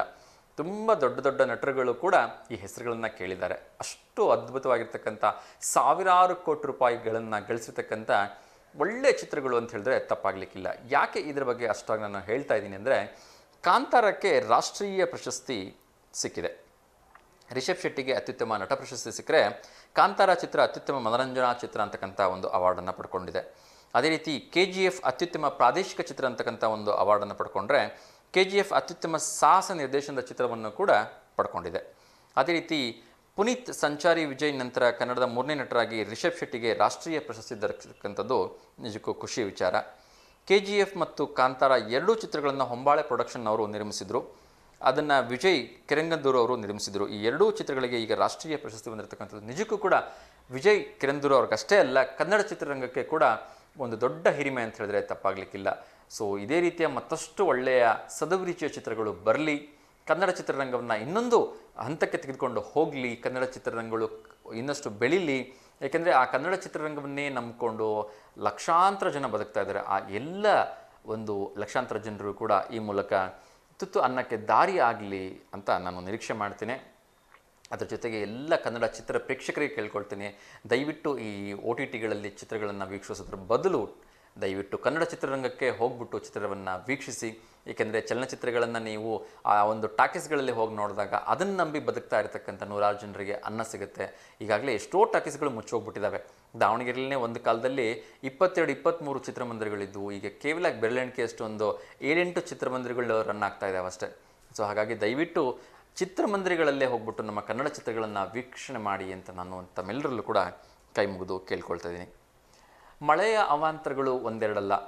ಸೊ ಯಾವ ಮಟ್ಟಕ್ಕೆ ಮಳೆಯಿಂದ ಜಲಚರಗಳು ಕೂಡ ಮನೆಯ ಒಳಗಡೆ ಬಂದಿರತಕ್ಕಂಥ ಉದಾಹರಣೆಗಳಿದೆ. ಚಿಕ್ಕೋಡಿಯಲ್ಲಿ ಕೂಡ ಇಂಥದೇ ಒಂದು ಘಟನೆ ನಡೆದಿದೆ. ಚಿಕ್ಕೋಡಿಯಲ್ಲಿ ಒಂದು ಮಳೆಯ ನೀರಿನ ಜೊತೆಗೆ ಮೊಸಳೆ ಕೂಡ ಬಂದ್ಬಿಟ್ಟಿದೆ. ಸೊ ಅದನ್ನು ಎಲ್ಲ ಅಧಿಕಾರಿಗಳು ಹಿಡಿದು ಮತ್ತೆ ಹೊಳೆಗೆ ಬಿಡೋದಕ್ಕೆ ಹರಸಾಹಸವನ್ನೇ ಮಾಡಿದ್ದಾರೆ. ಸೊ ದಯವಿಟ್ಟು ಎಲ್ಲರೂ ಹುಷಾರಾಗಿರಬೇಕು. ಮಳೆ ಬಂತು ಅಂತ ಖುಷಿ ಪಡೋದ್ರ ಜೊತೆಗೆ ಈ ರೀತಿಯ ಒಂದು ಅನಿರೀಕ್ಷಿತ ಅತಿಥಿಗಳು ಕೂಡ ಕೆಲವೊಮ್ಮೆ ಬಂದುಬಿಡ್ತಾರೆ. ನಾನು ಆಗಲೇ ಹೇಳ್ತಾ ಇದ್ದೆ, ಮಳೆ ಒಂದು ಗುಡ್ಡ ಕುಸಿತ ಆಗಾಗ ಅಲ್ಲಲ್ಲಿ ಸಂಭವಿಸ್ತಾ ಇದೆ ಅಂಥೇಳಿ. ಬಹುಶಃ ಈ ಸಕಲೇಶ್ಪುರದ ಭಾಗದಲ್ಲಿ ಬಹುಶಃ ಈ ಗುಡ್ಡ ಕುಸಿತ ಇರೋದಕ್ಕೆ ಕೊನೆಯೇ ಇಲ್ಲ ಅಂತ ಅನಿಸುತ್ತೆ. ಮತ್ತೆ ನಿನ್ನೆ ಆಗಿದೆ. ಬಾಳ್ಳುಪೇಟೆ ಬಳಿ ಮತ್ತೆ ಭೂಕುಸಿತ ಆಗೋದ್ರಿಂದ ರೈಲು ಸಂಚಾರ ಮತ್ತೆ ತಾತ್ಕಾಲಿಕವಾಗಿ ಬಂದಾಗಿದೆ. ಸೊ ನಿನ್ನೆ ಅಥವಾ ಮೊನ್ನೆನೋ ಅಷ್ಟೇ ಅಲ್ಲಿ ರೈಲು ಸಂಚಾರ ಆರಂಭ ಆಗಿತ್ತು, ಈಗ ಮತ್ತೆ ಬಂದಾಗಿದೆ. ಎಷ್ಟು ದಿವಸ ಬೇಕಾಗುತ್ತೋ ಗೊತ್ತಿಲ್ಲ, 2 ದಿವಸ ಬೇಕಾಗ್ಬೋದು, 3 ದಿವಸ ಬೇಕಾಗ್ಬೋದು, ಅದು ಮತ್ತೆ ಸಂಚಾರವನ್ನು ಪ್ರಾರಂಭ ಮಾಡಲಿಕ್ಕೆ. ಅದೇ ರೀತಿ ಕಾಸರಗೋಡು ಹತ್ರ ಒಂದು ಬ್ಯಾಡ್ ಇನ್ಸಿಡೆಂಟ್ ಆಗಿದೆ. ಧ್ವಜ ಇಳಿಸುವಾಗ ಸಾಯಂಕಾಲ ವಿದ್ಯುತ್ ತಗಲಿ ಅಲ್ಲೂ ಕೂಡ ಒಬ್ಬರು ಎಕ್ಸ್ಪರ್ಟ್ ಆಗಿದ್ದಾರೆ. ಸೊ ಯಾಕೋ ತುಂಬ ಈ ಥರದ ಘಟನೆಗಳನ್ನೇ ಕೇಳ್ತಾ ಇದ್ದೀವಿ. ಅದೇ ರೀತಿ ಜಮ್ಮು ಮತ್ತು ಕಾಶ್ಮೀರಕ್ಕೆ ವಿಧಾನಸಭೆಗೆ ದಿನಾಂಕವನ್ನು ಕೂಡ ಘೋಷಣೆ ಮಾಡಲಾಗಿದೆ. ಹರಿಯಾಣದಲ್ಲಿ ಅಕ್ಟೋಬರ್ 1ನೇ ತಾರೀಕೆ ಒಂದೇ ಹಂತದಲ್ಲಿ ಸಂಪೂರ್ಣ ಮತದಾನ ನಡೆಯುತ್ತೆ. ಅಕ್ಟೋಬರ್ 4ರಂದು ಮತ ಎಣಿಕೆ ನಡೆಯುತ್ತೆ. ಜಮ್ಮು ಕಾಶ್ಮೀರದಲ್ಲಿ 3 ಹಂತಗಳಲ್ಲಿ ಚುನಾವಣೆ ನಡೆಯುತ್ತೆ. ಸೆಪ್ಟೆಂಬರ್ 18 ಮೊದಲನೇ ಹಂತ ಆದರೆ ಸೆಪ್ಟೆಂಬರ್ 25 ಎರಡನೇ ಹಂತ, ಅಕ್ಟೋಬರ್ 1ನೇ ತಾರೀಕು 3ನೇ ಹಂತ. ಆ್ಯಸ್ ಯೂಶುವಲ್ ಅಕ್ಟೋಬರ್ 4 ಮತ ಎಣಿಕೆ ನಡೆಯುತ್ತೆ. ಸೊ ಎಲ್ಲ ಕಡೆ ಒಂದು ಪೂರ್ವ ಸಿದ್ಧತೆಯನ್ನು ಚೆನ್ನಾಗಿ ಮಾಡಿಕೊಂಡಿದ್ದಾರೆ ಚುನಾವಣಾ ಆಯೋಗ ಅಂತ ಹೇಳಲಾಗಿದೆ. ಮುಂಗಾರು ಮಳೆ ಆಗಸ್ಟ್ ಕೊನೆಯವರೆಗೂ ಇರುತ್ತೆ, ಎಚ್ಚರವಾಗಿದೆ ಅಂತ ಹೇಳಿ ಜಿಲ್ಲಾಧಿಕಾರಿ ಹೇಳಿದ್ದಾರೆ. ಸೊ ಅಫ್ಕೋರ್ಸ್ ಎಲ್ಲರೂ ಗೊತ್ತಿರೋ ಹಾಗೆ ಮುಂಗಾರು ಮಳೆ ಅಂತಕ್ಕಂಥದ್ದು ಆಗಸ್ಟ್ ಕೊನೆಯ ವಾರದವರೆಗೂ ಇದ್ದೇ ಇರುತ್ತೆ. ಎಷ್ಟೋ ಸಂದರ್ಭಗಳಲ್ಲಿ ಸೆಪ್ಟೆಂಬರ್ನಲ್ಲೂ ಕೂಡ ಮಳೆ ಮುಂದುವರಿಯುತ್ತೆ. ಸೊ ಹಾಗಾಗಿ ದಯವಿಟ್ಟು ಎಚ್ಚರವಾಗಿ ಇರಿ ಅಂತ ನಾನು ಕೇಳ್ಕೊಳ್ತಾ ಇದ್ದೀನಿ. ರೈತರಿಗೆ ಸಹಾಯಧನ ನೀಡ್ತಕ್ಕಂಥ ಕೃಷಿ ಭಾಗ್ಯ ಯೋಜನೆ ಎಲ್ಲ ಕಡೆ ನಡೀತಾ ಇದೆ. ತಮಗೆಲ್ಲ ಗೊತ್ತಿರೋ ಹಾಗೆ ಬೆಳೆ ಉತ್ಪಾದಕತೆ ಮತ್ತು ರೈತರ ಜೀವನ ಮಟ್ಟವನ್ನು ಸುಧಾರಿಸಲಿಕ್ಕೆ ಕೃಷಿ ಭಾಗ್ಯ ಯೋಜನೆಯಲ್ಲಿ ಹಲವಾರು ಯೋಜನೆಗಳಿಂದ ಸಹಾಯಧನವನ್ನು ನೀಡ್ತಾ ಇದ್ದಾರೆ. ಗರಿಷ್ಠ 50,000 ವರೆಗೂ ನೀಡ್ತಾ ಇದ್ದಾರೆ. ಸಾಮಾನ್ಯರಿಗೆ 80%, ಪರಿಶಿಷ್ಟರಿಗೆ 90%ವರೆಗೂ ಕೂಡ ಸಾಲವನ್ನು ನೀಡ್ತಾ ಇದ್ದಾರೆ. ಸೊ ಕೃಷಿಗೆ ಸಂಬಂಧಪಟ್ಟಂತಹ ವಸ್ತುಗಳನ್ನು ಖರೀದಿ ಮಾಡಲಿಕ್ಕೆ. ಸೊ ಹೆಚ್ಚಿನ ಮಾಹಿತಿಗಾಗಿ ನಿಮ್ಮ ಹತ್ತಿರದ ಒಂದು ಕೃಷಿ ಇಲಾಖೆಗೆ ಸಂಪರ್ಕ ಮಾಡಿ ಅಂತ ನಾನು ಕೇಳ್ಕೊಳ್ತಾ ಇದ್ದೀನಿ. ಅದ್ರ ಜೊತೆಗೆ ಇನ್ನು ಜನಪ್ರಿಯತೆಯಿಂದಾಗಿ ಜನರ ಸಮಸ್ಯೆ ಬಗ್ಗೆ ಟ್ವೀಟ್ ಮಾಡೋದು ತಪ್ಪೇನಲ್ಲ ಅಂಥೇಳಿ ಕೃಷ್ಣ ಬೈರೇಗೌಡರು ಹೇಳಿದ್ದಾರೆ. ಮೊನ್ನೆ ಒಂದು ಸಮಸ್ಯೆ ಬಗ್ಗೆ ಅವರು ಟ್ವೀಟ್ ಮಾಡಿದರು, ಅದಕ್ಕೆ ಅಧಿಕಾರಿಗಳು ಆ ತಕ್ಷಣ ಅದನ್ನು ಕೆಲಸವನ್ನು ಮಾಡಿ ಜನರಿಗೆ ಹೆಲ್ಪ್ ಮಾಡಿದ್ದಾರೆ. ಅದೇ ರೀತಿ ಯಾವುದೇ ಕಾರಣಕ್ಕೂ ಗ್ಯಾರಂಟಿಗಳ ಪರಿಷ್ಕರಣೆ ಆಗಲ್ಲ ಅಂಥೇಳಿ ಇನ್ನೊಬ್ಬರು ಸಚಿವರು ಕೂಡ ಸ್ಪಷ್ಟನೆ ನೀಡಿದ್ದಾರೆ. CM ಆರ್ಥಿಕ ಸಲಹೆಗಾರರಾಗಿರ್ತಕ್ಕಂಥ ಬಸವರಾಜ ರಾಯರೆಡ್ಡಿ ಅವರು. ಅದೇ ರೀತಿ ಭಾರತೀಯ ತಳಿಯ ಮಾವಿನ ಹಣ್ಣು ಬೆಳೆದು ಭಾರತಕ್ಕಿಂತಲೂ ಹೆಚ್ಚು ರಫ್ತು ಮಾಡ್ತಿದೆ ಚೀನಾ. ನೋಡಿ, ಚೀನಾದವರು ಏನು ಬೇಕಾದರೂ ಮಾಡಿಬಿಡ್ತಾರೆ. ಇವ್ರನ್ನ ಅದಕ್ಕೆ ಹೇಳೋದು, ಇವ್ರ ವಸ್ತುಗಳಿಗೆ ಯಾವುದು ಗ್ಯಾರಂಟಿ ಇರಲ್ಲ ಅಂಥೇಳಿ, ಯಾವಾಗ ಬೇಕಾದರೂ ಕೆಟ್ಟೋಗ್ಬೋದು ಅನ್ನೋದಕ್ಕೆ. ನೋಡಿ, ನಮ್ಮ ಒಂದು ವಿಶೇಷವಾಗಿರ್ತಕ್ಕಂಥ ಅತ್ಯಂತ ರುಚಿಕಟ್ಟಾದ ಮಾವಿನ ಹಣ್ಣನ್ನು ಕಾಪಿ ಮಾಡಿಬಿಟ್ಟು ನಮಗಿಂತ ಜಾಸ್ತಿ ಅವರು ಬೇರೆ ದೇಶಗಳಿಗೆ ರಫ್ತು ಮಾಡ್ತಾ ಇದ್ದಾರಂತೆ. ನಾವು ಭಾರತದವರೇ ಮಾವಿನ ಹಣ್ಣನ್ನು ಹೆಚ್ಚಾಗಿ ಬೆಳೀತಾ ಇದ್ವಿ, ನಾವೇ ಬೇರೆ ಕಡೆ ರಫ್ತು ಮಾಡ್ತಾ ಇದ್ದೀವಿ. ಈಗ ಅವ್ರು ನಮಗಿಂತ ಹೆಚ್ಚು ರಫ್ತು ಮಾಡೋಕ್ಕೆ ಶುರು ಮಾಡಿದಾರಂತೆ. ಅದರಲ್ಲೂ ಕೂಡ ಅವರಿಗೆ ಹಣದ ದಾಹ, ಆ ಮೂಲಕನೂ ಕೂಡ ಹೆಚ್ಚು ಹಣವನ್ನು ಮಾಡ್ಕೊಳಕ್ಕೆ ಹೊರಟಿದ್ದಾರೆ. ಆದರೆ ಒಂದೇನು ಅಂದರೆ, ನಮ್ಮ ಭಾರತೀಯ ಮಣ್ಣಿನಲ್ಲಿರ್ತಕ್ಕಂಥ ಆ ಸತ್ವನೇ ಬೇರೆ, ಆ ರುಚಿನೇ ಬೇರೆ. ಎಷ್ಟು ಸಂದರ್ಭಗಳಲ್ಲಿ ನಾವು ನೋಡಿದ್ದೀವಿ, 2 ಲಕ್ಷ ರೂಪಾಯಿಗೆ 1 kg ಮಾವಿನ ಹಣ್ಣು ಅದು ಸಿಗ್ತಾ ಇರ್ತಕ್ಕಂಥದ್ದು ಕೇವಲ ನಮ್ಮ ಭಾರತದಲ್ಲಿ ಮಾತ್ರ. ಅದರಲ್ಲೂ ಕೂಡ ನಮ್ಮ ಕರ್ನಾಟಕದ ಯಾರೋ ಒಬ್ಬರು ರೈತರು ಮೊನ್ನೆ ಬೆಳೆದುಬಿಟ್ಟು ಅದು ವಿಡಿಯೋ ಮಾಡಿದರು. ನಮ್ಮ ದಾವಣಗೆರೆ ಜಿಲ್ಲೆಯಲ್ಲಿ ಎಲ್ಲೋ ಬೆಳೆದಿದ್ದಾರೆ ಅದನ್ನು. 2 ಲಕ್ಷ ರೂಪಾಯಿ ಒಂದೇ ಒಂದು ಮಾವಿನ ಹಣ್ಣು, ಅದು 2 kg ತೂಕ ಇದೆ. ಅವ ಎಂಥ ಅದನ್ನು ತಿನ್ನಬೇಕು ಅಂದರೆ ಪುಣ್ಯ ಮಾಡಿರಬೇಕೇನೋ, ಅದು ಇನ್ನೆಷ್ಟು ರುಚಿಯಾಗಿರಬೇಕು, ಅದು ಇನ್ನೆಷ್ಟು ಪೌಷ್ಟಿಕಾಂಶಗಳಿಂದ ತುಂಬಿರಬೇಕು ಆ ಮಾವಿನ ಹಣ್ಣು. ನೀವು ಅಂಥ ಒಂದು ಅದ್ಭುತವಾಗಿರ್ತಕ್ಕಂಥ ಬೆಳೆಯನ್ನು ನಮ್ಮ ಕರ್ನಾಟಕದ ರೈತರು, ಅದರಲ್ಲೂ ಕೂಡ ನಮ್ಮ ದಾವಣಗೆರೆ ಜಿಲ್ಲೆ ರೈತರು ಮಾಡ್ತಾ ಇದ್ದಾರೆ ಅನ್ನೋದಕ್ಕೆ ನಿಜಕ್ಕೂ ಖುಷಿ ಆಗುತ್ತೆ, ಹೆಮ್ಮೆ ಆಗುತ್ತೆ. ಮಾಡಬೇಕು. ಈ ಥರದ ಒಂದು ಆವಿಷ್ಕಾರಗಳನ್ನು ಮಾಡಿದಾಗ ಮಾತ್ರ ನಾವು ಹೆಸರನ್ನು ಉಳಿಸ್ಕೊಳ್ಳಿಕ್ಕೆ ಸಾಧ್ಯವಾಗತ್ತೆ. ತುಂಗಭದ್ರಾ ಡ್ಯಾಮ್ 6 ದಿನಗಳಲ್ಲಿ 33 TMCಡಿಯಷ್ಟು ನೀರು ಖಾಲಿಯಾಗಿದೆ ಅಂತೆ. ನೋಡಿ, ಎಂಥ ಒಂದು ಶಾಕಿಂಗ್ ನ್ಯೂಸ್ ಇದು. ನಾವು ಅದನ್ನು ಕೂಡ ಹಾಕಬೇಕು, ನೀರನ್ನು ಕೂಡಿಡಬೇಕು ಅಂದರೆ ತಿಂಗಳ ಕಾಯ್ತೀವಿ. ಆದರೆ 6 ದಿನದಲ್ಲಿ ಆ ಕ್ರೆಸ್ಟ್ ಗೇಟ್ ಓಪನ್ ಆಗಿದ್ದರಿಂದ 33 TMC ಅಷ್ಟು ನೀರು ಹೊರಗಡೆ ಹೋಗಿದೆ ಅಂತೆ. ಸೊ ನಿಜಕ್ಕೂ ಬೇಜಾರಾಗತ್ತೆ. ಇಷ್ಟು ನೀರನ್ನು ಮತ್ತೆ ನಾವು ಕೂಡಿಡಬೇಕು ಅಂದರೆ ಕನಿಷ್ಠ ಪಕ್ಷ 15-20 ದಿವಸ ಬೇಕಾಗತ್ತೇನೋ. ಅಷ್ಟು ನಾವೆಲ್ಲ ನೀರನ್ನು ಬಂದ್ ಮಾಡಿದ್ರೆ, ಈಗ ತಕ್ಷಣಕ್ಕೆ ನೀರು ಬಂದ್ ಮಾಡೋಕ್ಕೂ ಸಾಧ್ಯ ಕಷ್ಟ. ಯಾಕೆಂದರೆ ಅಲ್ಲಿ ಬೆಳೆಗಳಿಗೆ ನಿನ್ನೆ ಯಾರೋ ಒಬ್ಬರು ಹೇಳ್ತಾ ಇದ್ರು, ಭತ್ತಕ್ಕೆ ಅಲ್ಲಿ ಸಂಪೂರ್ಣವಾಗಿ ನೀರಿದ್ದರೆ ಮಾತ್ರ ಅದು ಬೆಳೆಯುತ್ತಂತೆ, ಆ ನೀರು ಯಾವಾಗಲೂ ಬರ್ತಾನೆ ಇರಬೇಕಂತೆ. ಸೊ ಹಾಗಾಗಿ ತಕ್ಷಣಕ್ಕೆ ನೀರು ಬಂದ್ ಮಾಡಿಬಿಟ್ರೆ ಅಲ್ಲಿರ್ತಕ್ಕಂಥ ರೈತರಿಗೆ ತೊಂದರೆ ಆಗೋ ಒಂದು ಸಾಧ್ಯತೆ ಇದೆ. ಹಾಗಾಗಿ ಸ್ವಲ್ಪ ಪ್ರಮಾಣದಲ್ಲಿ ನೀರು ಬಿಡ್ತಾ ಇದ್ದಾರಂತೆ. Okay, fine. ಬಂಗಾರಪ್ಪ ಓದಿದ ಶಾಲೆಗೆ 10 ಲಕ್ಷ ಮೊತ್ತದ ಪರಿಕರ ದೇಣಿಗೆ ನೀಡಿದ ಮಧು ಬಂಗಾರಪ್ಪ.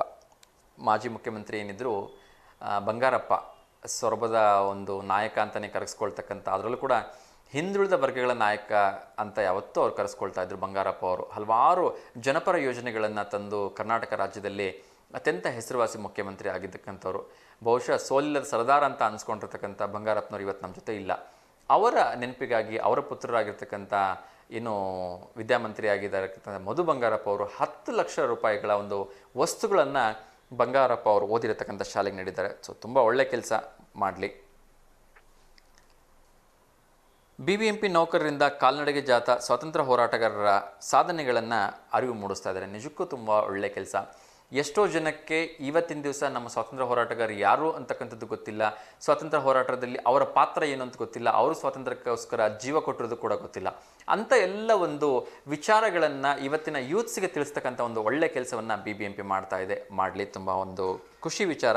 ಇದು ಕೇವಲ BBMP ಅಷ್ಟೇ ಅಲ್ಲ, ಎಲ್ಲ ಮಹಾನಗರ ಪಾಲಿಕೆಗಳಲ್ಲೂ ಕೂಡ ಇದು ಜಾರಿಯಲ್ಲಿ ಬರಬೇಕು. ಕನಿಷ್ಠ ಪಕ್ಷ ಅಲ್ಲಲ್ಲಿ ಒಂದಷ್ಟು ಆ ಒಂದು ಎಲ್ಲ ಸ್ವಾತಂತ್ರ್ಯ ಹೋರಾಟಗಾರರ ಭಾವಚಿತ್ರಗಳನ್ನು ಒಂದು ಲಗತ್ತಿಸಬೇಕು. ಅವ್ರು ಏನು ಸಾಧನೆ ಮಾಡಿದ್ರು, ಅವ್ರಿಗೇನು ಪ್ರಶಸ್ತಿಗಳು ಬಂತು, ಅವ್ರು ಯಾವಾಗ ಸ್ವಾತಂತ್ರ್ಯಕ್ಕೋಸ್ಕರ ಜೀವ ಬಿಟ್ಟರು, ಒಂದಷ್ಟು ಇನ್ಫಾರ್ಮೇಷನ್ಗಳನ್ನು ಅವ್ರ ಬಗ್ಗೆ ಕೊಟ್ಟರೆ ಇವತ್ತಿನ ನಮ್ಮ ಯೂತ್ಸಿಗೆ ನಮ್ಮ ಸ್ವಾತಂತ್ರ್ಯ ಹೋರಾಟಗಾರರ ಬಗ್ಗೆ ಒಂದಷ್ಟು ಗೌರವ ಬರುತ್ತೆ ಅಂತಕ್ಕಂಥದ್ದು ನನ್ನ ಒಂದು ಅನಿಸಿಕೆ. ಮಹಿಳೆಯರ ವಿರುದ್ಧ ಅಪರಾಧ ತುರ್ತು ಕ್ರಮ ಅಗತ್ಯ ಅಂಥೇಳಿ ಪ್ರಧಾನಿ ನರೇಂದ್ರ ಮೋದಿಯವರು ಆಶಯವನ್ನು ವ್ಯಕ್ತಪಡಿಸಿದ್ದಾರೆ. ಸೊ ಅದರಲ್ಲೂ ಕೂಡ ಕೋಲ್ಕತ್ತಾದಲ್ಲಿ ನಡೆದಿರ್ತಕ್ಕಂಥ ಘಟನೆಗಳಿಗೆ ತುರ್ತು ಕ್ರಮವನ್ನು ಅಲ್ಲಿನ ಸರ್ಕಾರ ಕೈಗೊಳ್ಳಬೇಕು ಅಂಥೇಳಿ ಮೋದಿಯವರು ಹೇಳಿದ್ದಾರೆ. ಅದೇ ರೀತಿ ಚಿಕ್ಕೋಡಿಯ ಒಂದು ಪುಟ್ಟ ಊರಿದೆ. ಈ ಊರಿನ ಹೆಸರೇ ಸೈನಿಕ ಮಲ್ಲಿಕವಾಡ ಅಂಥೇಳಿ. ಸೊ ನೋಡಿ, ಎಂಥ ಒಂದು ಖುಷಿ ವಿಚಾರ. ಸೈನಿಕರ ಮೇಲೆ ಇರ್ತಕ್ಕಂಥ ಪ್ರೀತಿಯಿಂದ ಆ ಮಲ್ಲಿಕವಾಡ ಗ್ರಾಮಕ್ಕೆ ಸೈನಿಕ ಅಂತಕ್ಕಂಥ ಒಂದು ಹೆಸರನ್ನು ಸೇರಿಸ್ಬಿಟ್ಟಿದ್ದಾರೆ.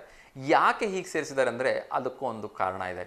ಏನಂದರೆ ಆ ಊರಲ್ಲಿರ್ತಕ್ಕಂಥ ಪ್ರತಿಯೊಂದು ಮನೆಯಲ್ಲೂ ಕೂಡ ಒಬ್ಬ ಸೈನಿಕ ಇದ್ದಾನಂತೆ. ಸೊ ನಿಜಕ್ಕೂ ಕೂಡ ಹ್ಯಾಟ್ಸ್ ಆಫ್ ಆ ಊರಿಗೆ, ಆ ಊರಿನ ಎಲ್ಲ ತಂದೆ ತಾಯಿಯರಿಗೆ. ಯಾಕೆಂದರೆ ಇವತ್ತಿನ ಕಾಲ ಹೇಗಿದೆ ಅಂದರೆ, ನೀವು ಯುದ್ಧಕ್ಕೆ ಹೋಗಿ ನಾವು ಇಲ್ಲಿ ಕೂತ್ಕೊಂಡು ಚಪ್ಪಾಳೆ ಹೊಡಿತೀವಿ ಅಂತಕ್ಕಂತಾರೆ ಜಾಸ್ತಿ. ಆದರೆ ಈ ಊರಿನ ಜನ ಅದೆಷ್ಟು ಒಗ್ಗಟ್ಟಾಗಿದ್ದಾರೆ, ಅದೆಷ್ಟು ನಿಜಕ್ಕೂ ಅವ್ರಿಗೆ ಕೃತಜ್ಞತೆ ಹೇಳಿದ್ರು ಕಡಿಮೆ. ಅಂದರೆ ಊರಿನಲ್ಲಿರ್ತಕ್ಕಂಥ ಪ್ರತಿಯೊಂದು ಮನೆಯಿಂದನೂ ಒಬ್ಬರು ಸೈನಿಕರು ಅಂದರೆ ಅದಕ್ಕಿಂತ ಪುಣ್ಯ ಇನ್ನೇನಿದೆ. ನಿಜಕ್ಕೂ ಈ ಊರಿಗೆ ಸೈನಿಕ ಮಲಿಕವಾಡ ಅಂತ ಹೆಸರಿಟ್ಟೋದ್ರಲ್ಲಿ ಖಂಡಿತ ತಪ್ಪಿಲ್ಲ. ಪ್ರತಿ ಮನೆಯಲ್ಲೂ ಇರ್ತಕ್ಕಂಥ ಎಲ್ಲ ಸೈನಿಕರಿಗೂ ಇಲ್ಲಿಂದನೇ ಒಂದು ದೊಡ್ಡ ಸಲ್ಯೂಟನ್ನು ಹೇಳ್ತಾ ಇದ್ದೀನಿ. ಅದಕ್ಕಿಂತ ಹೆಚ್ಚಾಗಿ ಆ ಮನೆಯ ಎಲ್ಲ ತಂದೆ ತಾಯಿಯಂದರಿಗೆ ನಾವೆಲ್ಲರೂ ಕೂಡ ಎರಡು ಕೈಗಳನ್ನು ಮುಗಿಸಿ ನಮಸ್ಕಾರ ಮಾಡಬೇಕು. ಏಕೆಂದರೆ ಪಕ್ಕದ ಮನೆಯಲ್ಲಿ ಹೋಗಿ ಅಂದ್ಬಿಡು, ನಮಗೆ ಯಾಕೆ ನಮ್ಮ ಮಕ್ಕಳು ನಾವು ಯಾಕೆ ಕಳ್ಸೋಣ ಅಂತ ನಾವು ಯೋಚನೆ ಮಾಡ್ತೀವಿ. ಆದರೆ ಎಲ್ಲ ಮನೆಯಲ್ಲೂ ಒಬ್ಬೊಬ್ಬರು ಸೈನಿಕರಿದ್ದಾರೆ ಅಂದರೆ ನಿಜಕ್ಕೂ ಕೂಡ ಒಮ್ಮೆ ನಮ್ಮ ಸರ್ಕಾರಿ ಅಧಿಕಾರಿಗಳು ಅಥವಾ ನಮ್ಮ ಮಂತ್ರಿಗಳು ಹೋಗಿ ಆ ಊರಿನ ಎಲ್ಲ ಜನರಿಗೂ ಸನ್ಮಾನ ಮಾಡ್ಬೇಕ್ರಿ ಹೋಲ್ಸೇಲ್ ಆಗಿ. ನಿಜಕ್ಕೂ ಹ್ಯಾಟ್ಸ್ ಆಫ್ ಯು, ಒಳ್ಳೆಯದಾಗಲಿ, ಒಳ್ಳೆ ಕೆಲಸವನ್ನು ನೀವು ಮಾಡ್ತಾಯಿದ್ದೀರಿ. ಈ ಪರಂಪರೆಯನ್ನು ದಯವಿಟ್ಟು ನಿಮ್ಮ ಮುಂದಿನ ಪೀಳಿಗೆಗೂ ಕೂಡ ಮುಂದುವರ್ಸ್ಕೊಂಡು ಹೋಗಿ ಅಂತ ನಾನು ಕೇಳ್ಕೊಳ್ತೀನಿ. ಬೆಂಗಳೂರಿನಿಂದ ಬರುತ್ತಿದ್ದ ಬಸ್ ಪಲ್ಟಿ 10ಕ್ಕೂ ಅಧಿಕ ಪ್ರಯಾಣಿಕರು ಗಾಯಗೊಂಡಿದ್ದಾರೆ. ಇತ್ತೀಚಿನ ದಿನಗಳಲ್ಲಿ ಬಸ್ನ ಪಲ್ಟಿ ಆಗ್ತಾ ಇರ್ತಕ್ಕಂಥದ್ದು ಮಳೆಯ ಕಾರಣದಿಂದ ಹೆಚ್ಚು ನಡೀತಾನೇ ಇದೆ. ಸೊ ಸ್ವಲ್ಪ ಹುಷಾರಾಗಿರಿ. 6ನೇ ಶತಮಾನದ ಒಂದು ದೇವಸ್ಥಾನ ಇದೆ. ಈ ಶತಮಾನದ ದೇವಸ್ಥಾನ ಇದು ಬಾನ್ಸಿರಾಯ್ ನಾರಾಯಣ್ ದೇವಸ್ಥಾನಗಳ ಒಂದು ಅತ್ಯಂತ ಪ್ರಾಚೀನ ಇತಿಹಾಸ ಇದೆ. ಈ ದೇವಸ್ಥಾನ ಓಪನ್ ಆಗ್ತಕ್ಕಂಥದ್ದು ಕೇವಲ ನೂಲು ಹುಣ್ಣಿಮೆ ಅಥವಾ ಏನು ರಕ್ಷಾಬಂಧನ ಅಂತೇನು ಹೇಳ್ತೀವಿ, ಆ ರಕ್ಷಾಬಂಧನದ ದಿವಸ ಮಾತ್ರ ಅಂತೆ. ಸೊ ದೇಶ ವಿದೇಶಗಳ ಜನರು, ನಮ್ಮೆಲ್ಲ ಭಾರತದ ಜನರು ಈ ದೇವಸ್ಥಾನವನ್ನು ಅವತ್ತು ನೋಡಲಿಕ್ಕೆ ಮುಗಿಬೀಳ್ತಾರಂತೆ. ಏಕೆಂದರೆ ವರ್ಷದ ಒಂದೇ ಒಂದು ದಿವಸ ಮಾತ್ರ ಈ ದೇವಸ್ಥಾನ ಓಪನ್ ಆಗುತ್ತೆ. ಇದು ಬಾನ್ಸಿ ನಾರಾಯಣ್ ದೇವಸ್ಥಾನ. ಸೊ ಎಂಥ ಒಂದು ಅದ್ಭುತ ಇತಿಹಾಸವನ್ನಿದೆ. ಇದು ಉತ್ತರಾಖಂಡದಲ್ಲಿರ್ತಕ್ಕಂಥ ದೇವಸ್ಥಾನ. ಸೊ ಇಲ್ಲಿ ಅವತ್ತು ಹಲವಾರು ಪೂಜಾ ಕೈಂಕರ್ಯಗಳು ನಡೆಯುತ್ತಂತೆ, ಹೋಮಗಳು ನಡೆಯುತ್ತಂತೆ. ಅದರ ಜೊತೆಗೆ ಭಗವಾನ್ ವಿಷ್ಣುವಿನ ವಿಶೇಷ ಅನುಗ್ರಹವನ್ನು ಅವತ್ತು ಪಡೆದ್ರೆ ತುಂಬ ಒಳ್ಳೆಯದು ಅಂಥೇಳಿ ತುಂಬ ಜನ ಶ್ರಾವಣ ಮಾಸದ ಶುಕ್ಲ ಪಕ್ಷದ ಹುಣ್ಣಿಮೆಯ ದಿವಸ ಇಲ್ಲಿ ಹೋಗ್ತಾರಂತೆ. ಬೆಳಗಿನ ಜಾವ 3 ಗಂಟೆಯಿಂದ ರಾತ್ರಿ 11:55 ಈ ದೇವಸ್ಥಾನ ತೆರೆದಿರುತ್ತಂತೆ. ಸೊ ಅವತ್ತು ಲಕ್ಷಕ್ಕಿಂತ ಹೆಚ್ಚು ಜನ ಆ ದೇವಸ್ಥಾನ ವಿಷ್ಣುವಿನ ದರ್ಶನವನ್ನು ಮಾಡ್ತಾರಂತೆ. ಸೊ ಎಲ್ಲರಿಗೂ ಕೂಡ ಆ ವಿಷ್ಣುವಿನ ದರ್ಶನ ಸಿಗಲಿ ಅಂತೇಳಿ ನಾನು ಹಾರೈಸ್ತೀನಿ.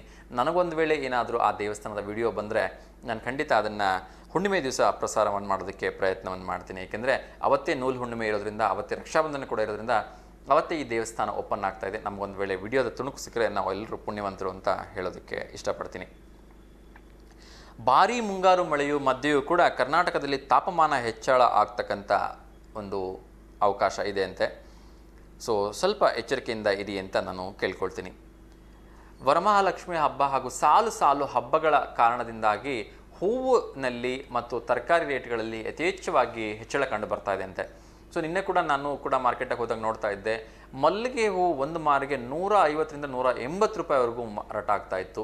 ಎಲ್ಲ ಹೂಗಳ ಬೆಲೆ ಸಿಕ್ಕಾಪಟ್ಟೆ ಜಾಸ್ತಿ ಆಗಿತ್ತು. ಸೊ ಶಾವಂತಿಗೆ ಹೂವು ಅಂತೂ ಕೇಳೋದೇ ಬೇಡ, 180-200 ರೂಪಾಯಿವರೆಗೂ ಮಾರಾಟ ಆಗ್ತಾ ಇತ್ತು. ಒಂದು ಮಾರು ತುಳಸಿ ಕೂಡ 60, 70, 80 ರೂಪಾಯಿಗೆ ಮಾರಾಟ ಆಗ್ತಾ ಇದ್ದರೆ ಚೆಂಡಿ ಹೂವು ಬಂದು 30ರಿಂದ 80 ರೂಪಾಯಿವರೆಗೂ ಮಾರಾಟ ಆಗ್ತಾ ಇತ್ತು. ಇನ್ನು 1/4 kg ಗುಲಾಬಿ ಹೂವು 80ರಿಂದ 100 ರೂಪಾಯಿಗೆ ಹೊರಟೋಗಿತ್ತು. ಯೂಶಲಿ 50 ರೂಪಾಯಿ ಇರ್ತಾ ಇತ್ತು. ಅಫ್ಕೋರ್ಸ್ ಹಬ್ಬಗಳಲ್ಲಿ ಒಂದಷ್ಟು ರೇಟ್ಗಳು ಜಾಸ್ತಿ ಆಗತ್ತೆ, ಆದರೆ ಇದನ್ನೇ ಅಡ್ವಾಂಟೇಜ್ ಮಾಡಿಕೊಂಡು ಸೊ ಮಧ್ಯಮ ವರ್ಗದವರ ಒಂದು ಹಬ್ಬಕ್ಕೆ ತೊಂದರೆ ಆಗೋ ಹಾಗೆ ಮಾಡಬಾರ್ದು. ಸೊ ದಯವಿಟ್ಟು ಒಂದು ಸ್ವಲ್ಪ ಲಿಮಿಟಲ್ಲಿ ಇದ್ದರೆ ಒಳ್ಳೆಯದು ಅಂತಕ್ಕಂಥದ್ದು ಜನರ ಅಭಿಪ್ರಾಯ. ಮಂಡ್ಯದಲ್ಲಿ ತಮಗೆಲ್ಲ ಗೊತ್ತಿರೋ ಹಾಗೆ ಭ್ರೂಣ ಹತ್ಯೆಯ ಒಂದು ಸಂಬಂಧ ಅರವಿಂದ್ ಅನ್ನೋರನ್ನ ಇನ್ನೂ ಹಿಡಿಯೋದಕ್ಕೆ ಆಗಿಲ್ಲ. ಆದರೂ ಕೂಡ ಇನ್ನೂ ಮಾವಿನಕೆರೆ ತೋಟದ ಮನೆಯಲ್ಲಿ ಹಲವಾರು ಆರೋಪಿಗಳನ್ನ ಹಿಡಿಯಲಾಗಿದೆಯಂತೆ. ಇನ್ನೂ ಕೂಡ ಭ್ರೂಣದ ಹತ್ಯೆ ನಡೀತಾನೆ ಇದೆ ಅಂತೆ. ಸೊ ನಿಜಕ್ಕೂ ಬೇಜಾರಾಗತ್ತೆ. ದಯವಿಟ್ಟು ಯಾರು ಈ ಥರದ ಒಂದು ತಪ್ಪುಗಳಿಗೆ ಕೈ ಹಾಕಬೇಡಿ. ಫೈನ್. ತಮಗೆಲ್ಲ ಗೊತ್ತಿರೋ ಹಾಗೆ ಬೆಂಗಳೂರಿನ ಒಂದು ಗಾಜಿನ ಮನೆಯಲ್ಲಿ ಫ್ಲವರ್ ಶೋ ಕಳೆದ 8 ದಿನಗಳಿಂದ ನಡೀತಾ ಇದೆ. 1 ಕೋಟಿಗೂ ಕೂಡ ಹೆಚ್ಚು ಆದಾಯ ಬಂದಿದೆ ಅಂತೆ. ಸೊ ಸಾಲು ರಜೆ ಇದ್ದಿದ್ದರಿಂದ ಫ್ಲವರ್ ಶೋ ಸಾಕಷ್ಟು ಯಶಸ್ವಿಯಾಗಿದೆ ಅಂತೆ. ಸೊ ಇನ್ನೂ ಕೂಡ ಚೆನ್ನಾಗಿ ನಡೀತಾ ಇದೆ ಅಂತ ತಿಳಿದು ಬಂದಿದೆ.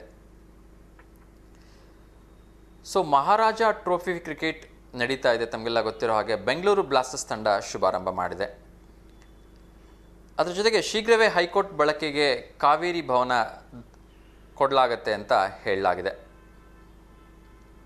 ಅದರ ಜೊತೆಗೆ ಅನುಮತಿ ಇಲ್ಲದೆ ಪ್ರತಿಭಟನೆ ಮಾಡಿದ್ದಕ್ಕಾಗಿ ಬೊಮ್ಮಾಯಿ ಸೇರಿದಂತೆ 28 ಮಂದಿಯ ವಿರುದ್ಧ FIR ದಾಖಲಾಗಿದೆ. ನಾನು ನಿನ್ನೆ ಕೂಡ ಹೇಳಿದ್ದೆ, ಈಗ ಅದು ಕನ್ಫರ್ಮ್ ಆಗಿದೆ ಕೂಡ. ವಿನೇಶ್ ಪೊಗಟ್ ಅವರಿಗೆ ಯಾವುದೇ ಕಾರಣಕ್ಕೂ ಬೆಳ್ಳಿ ಪದಕ ನೀಡಲ್ಲ ಅಂಥೇಳಿ ಪ್ಯಾರಿಸ್ ಒಲಿಂಪಿಕ್ ಸಂಸ್ಥೆ ತಿಳಿಸಿದೆ ಅಂತೆ. ನಿಜಕ್ಕೂ ಬೇಜಾರಾಗತ್ತೆ. ಫೈನಲ್ ಬಂದಿರೋದ್ರಿಂದ ಅವರಿಗೆ ಒಂದು ಏನಾದರೂ ಸಮಾಧಾನಕರ ಬಹುಮಾನ ಕೊಡಲೇಬೇಕಿತ್ತು, ಬೆಳ್ಳಿ ಪದಕ ಅದು ಕೊಟ್ಟಿಲ್ಲ. ಇಸ್ರೇಲ್ ಮತ್ತು ಹಮಾಸ್ ಯುದ್ಧದಲ್ಲಿ 40,000ಕ್ಕೂ ಹೆಚ್ಚಿನ ಒಂದು ಸಾವು ನೋವು ಸಂಭವಿಸಿದೆ ಅಂತ ಹೇಳಲಾಗಿದೆ. ಇನ್ನೆಷ್ಟು ದಿವಸ ನಡೆಯುತ್ತೋ ಗೊತ್ತಿಲ್ಲ. ಇದ್ರ ಜೊತೆಗೆ ಒಂದಷ್ಟು ನಮ್ಮ ಸ್ಥಳೀಯ ವಿಚಾರಗಳ ಬಗ್ಗೆ ಹೇಳೋದಾದರೆ, ವಾರಾಂತ್ಯದಲ್ಲೂ ಕೂಡ ಪರೀಕ್ಷೆ ನಡೆಸ್ತೀವಿ ಅಂತ ಹೇಳಿದ್ರಿಂದ ಕಾನೂನು ವಿದ್ಯಾರ್ಥಿಗಳು ಕೋಪಗೊಂಡಿದ್ದಾರೆ, ಪರೀಕ್ಷೆಯನ್ನು ಬಹಿಷ್ಕರಿಸ್ತೀವಿ ಅಂತ ಹೇಳಿದ್ದಾರೆ. RL ಲಾ ಕಾಲೇಜಿನಲ್ಲಿ ಕಾನೂನು ಪದವಿ ಪ್ರವೇಶ ಪ್ರಕಟಣೆಯನ್ನು ಮಾಡಲಾಗಿದೆ. 3 ವರ್ಷದ LLB ಕೋರ್ಸ್ಗೋಸ್ಕರ ಪ್ರವೇಶ ಪ್ರಕಟಣೆಯನ್ನು ಮಾಡಿದ್ದಾರೆ.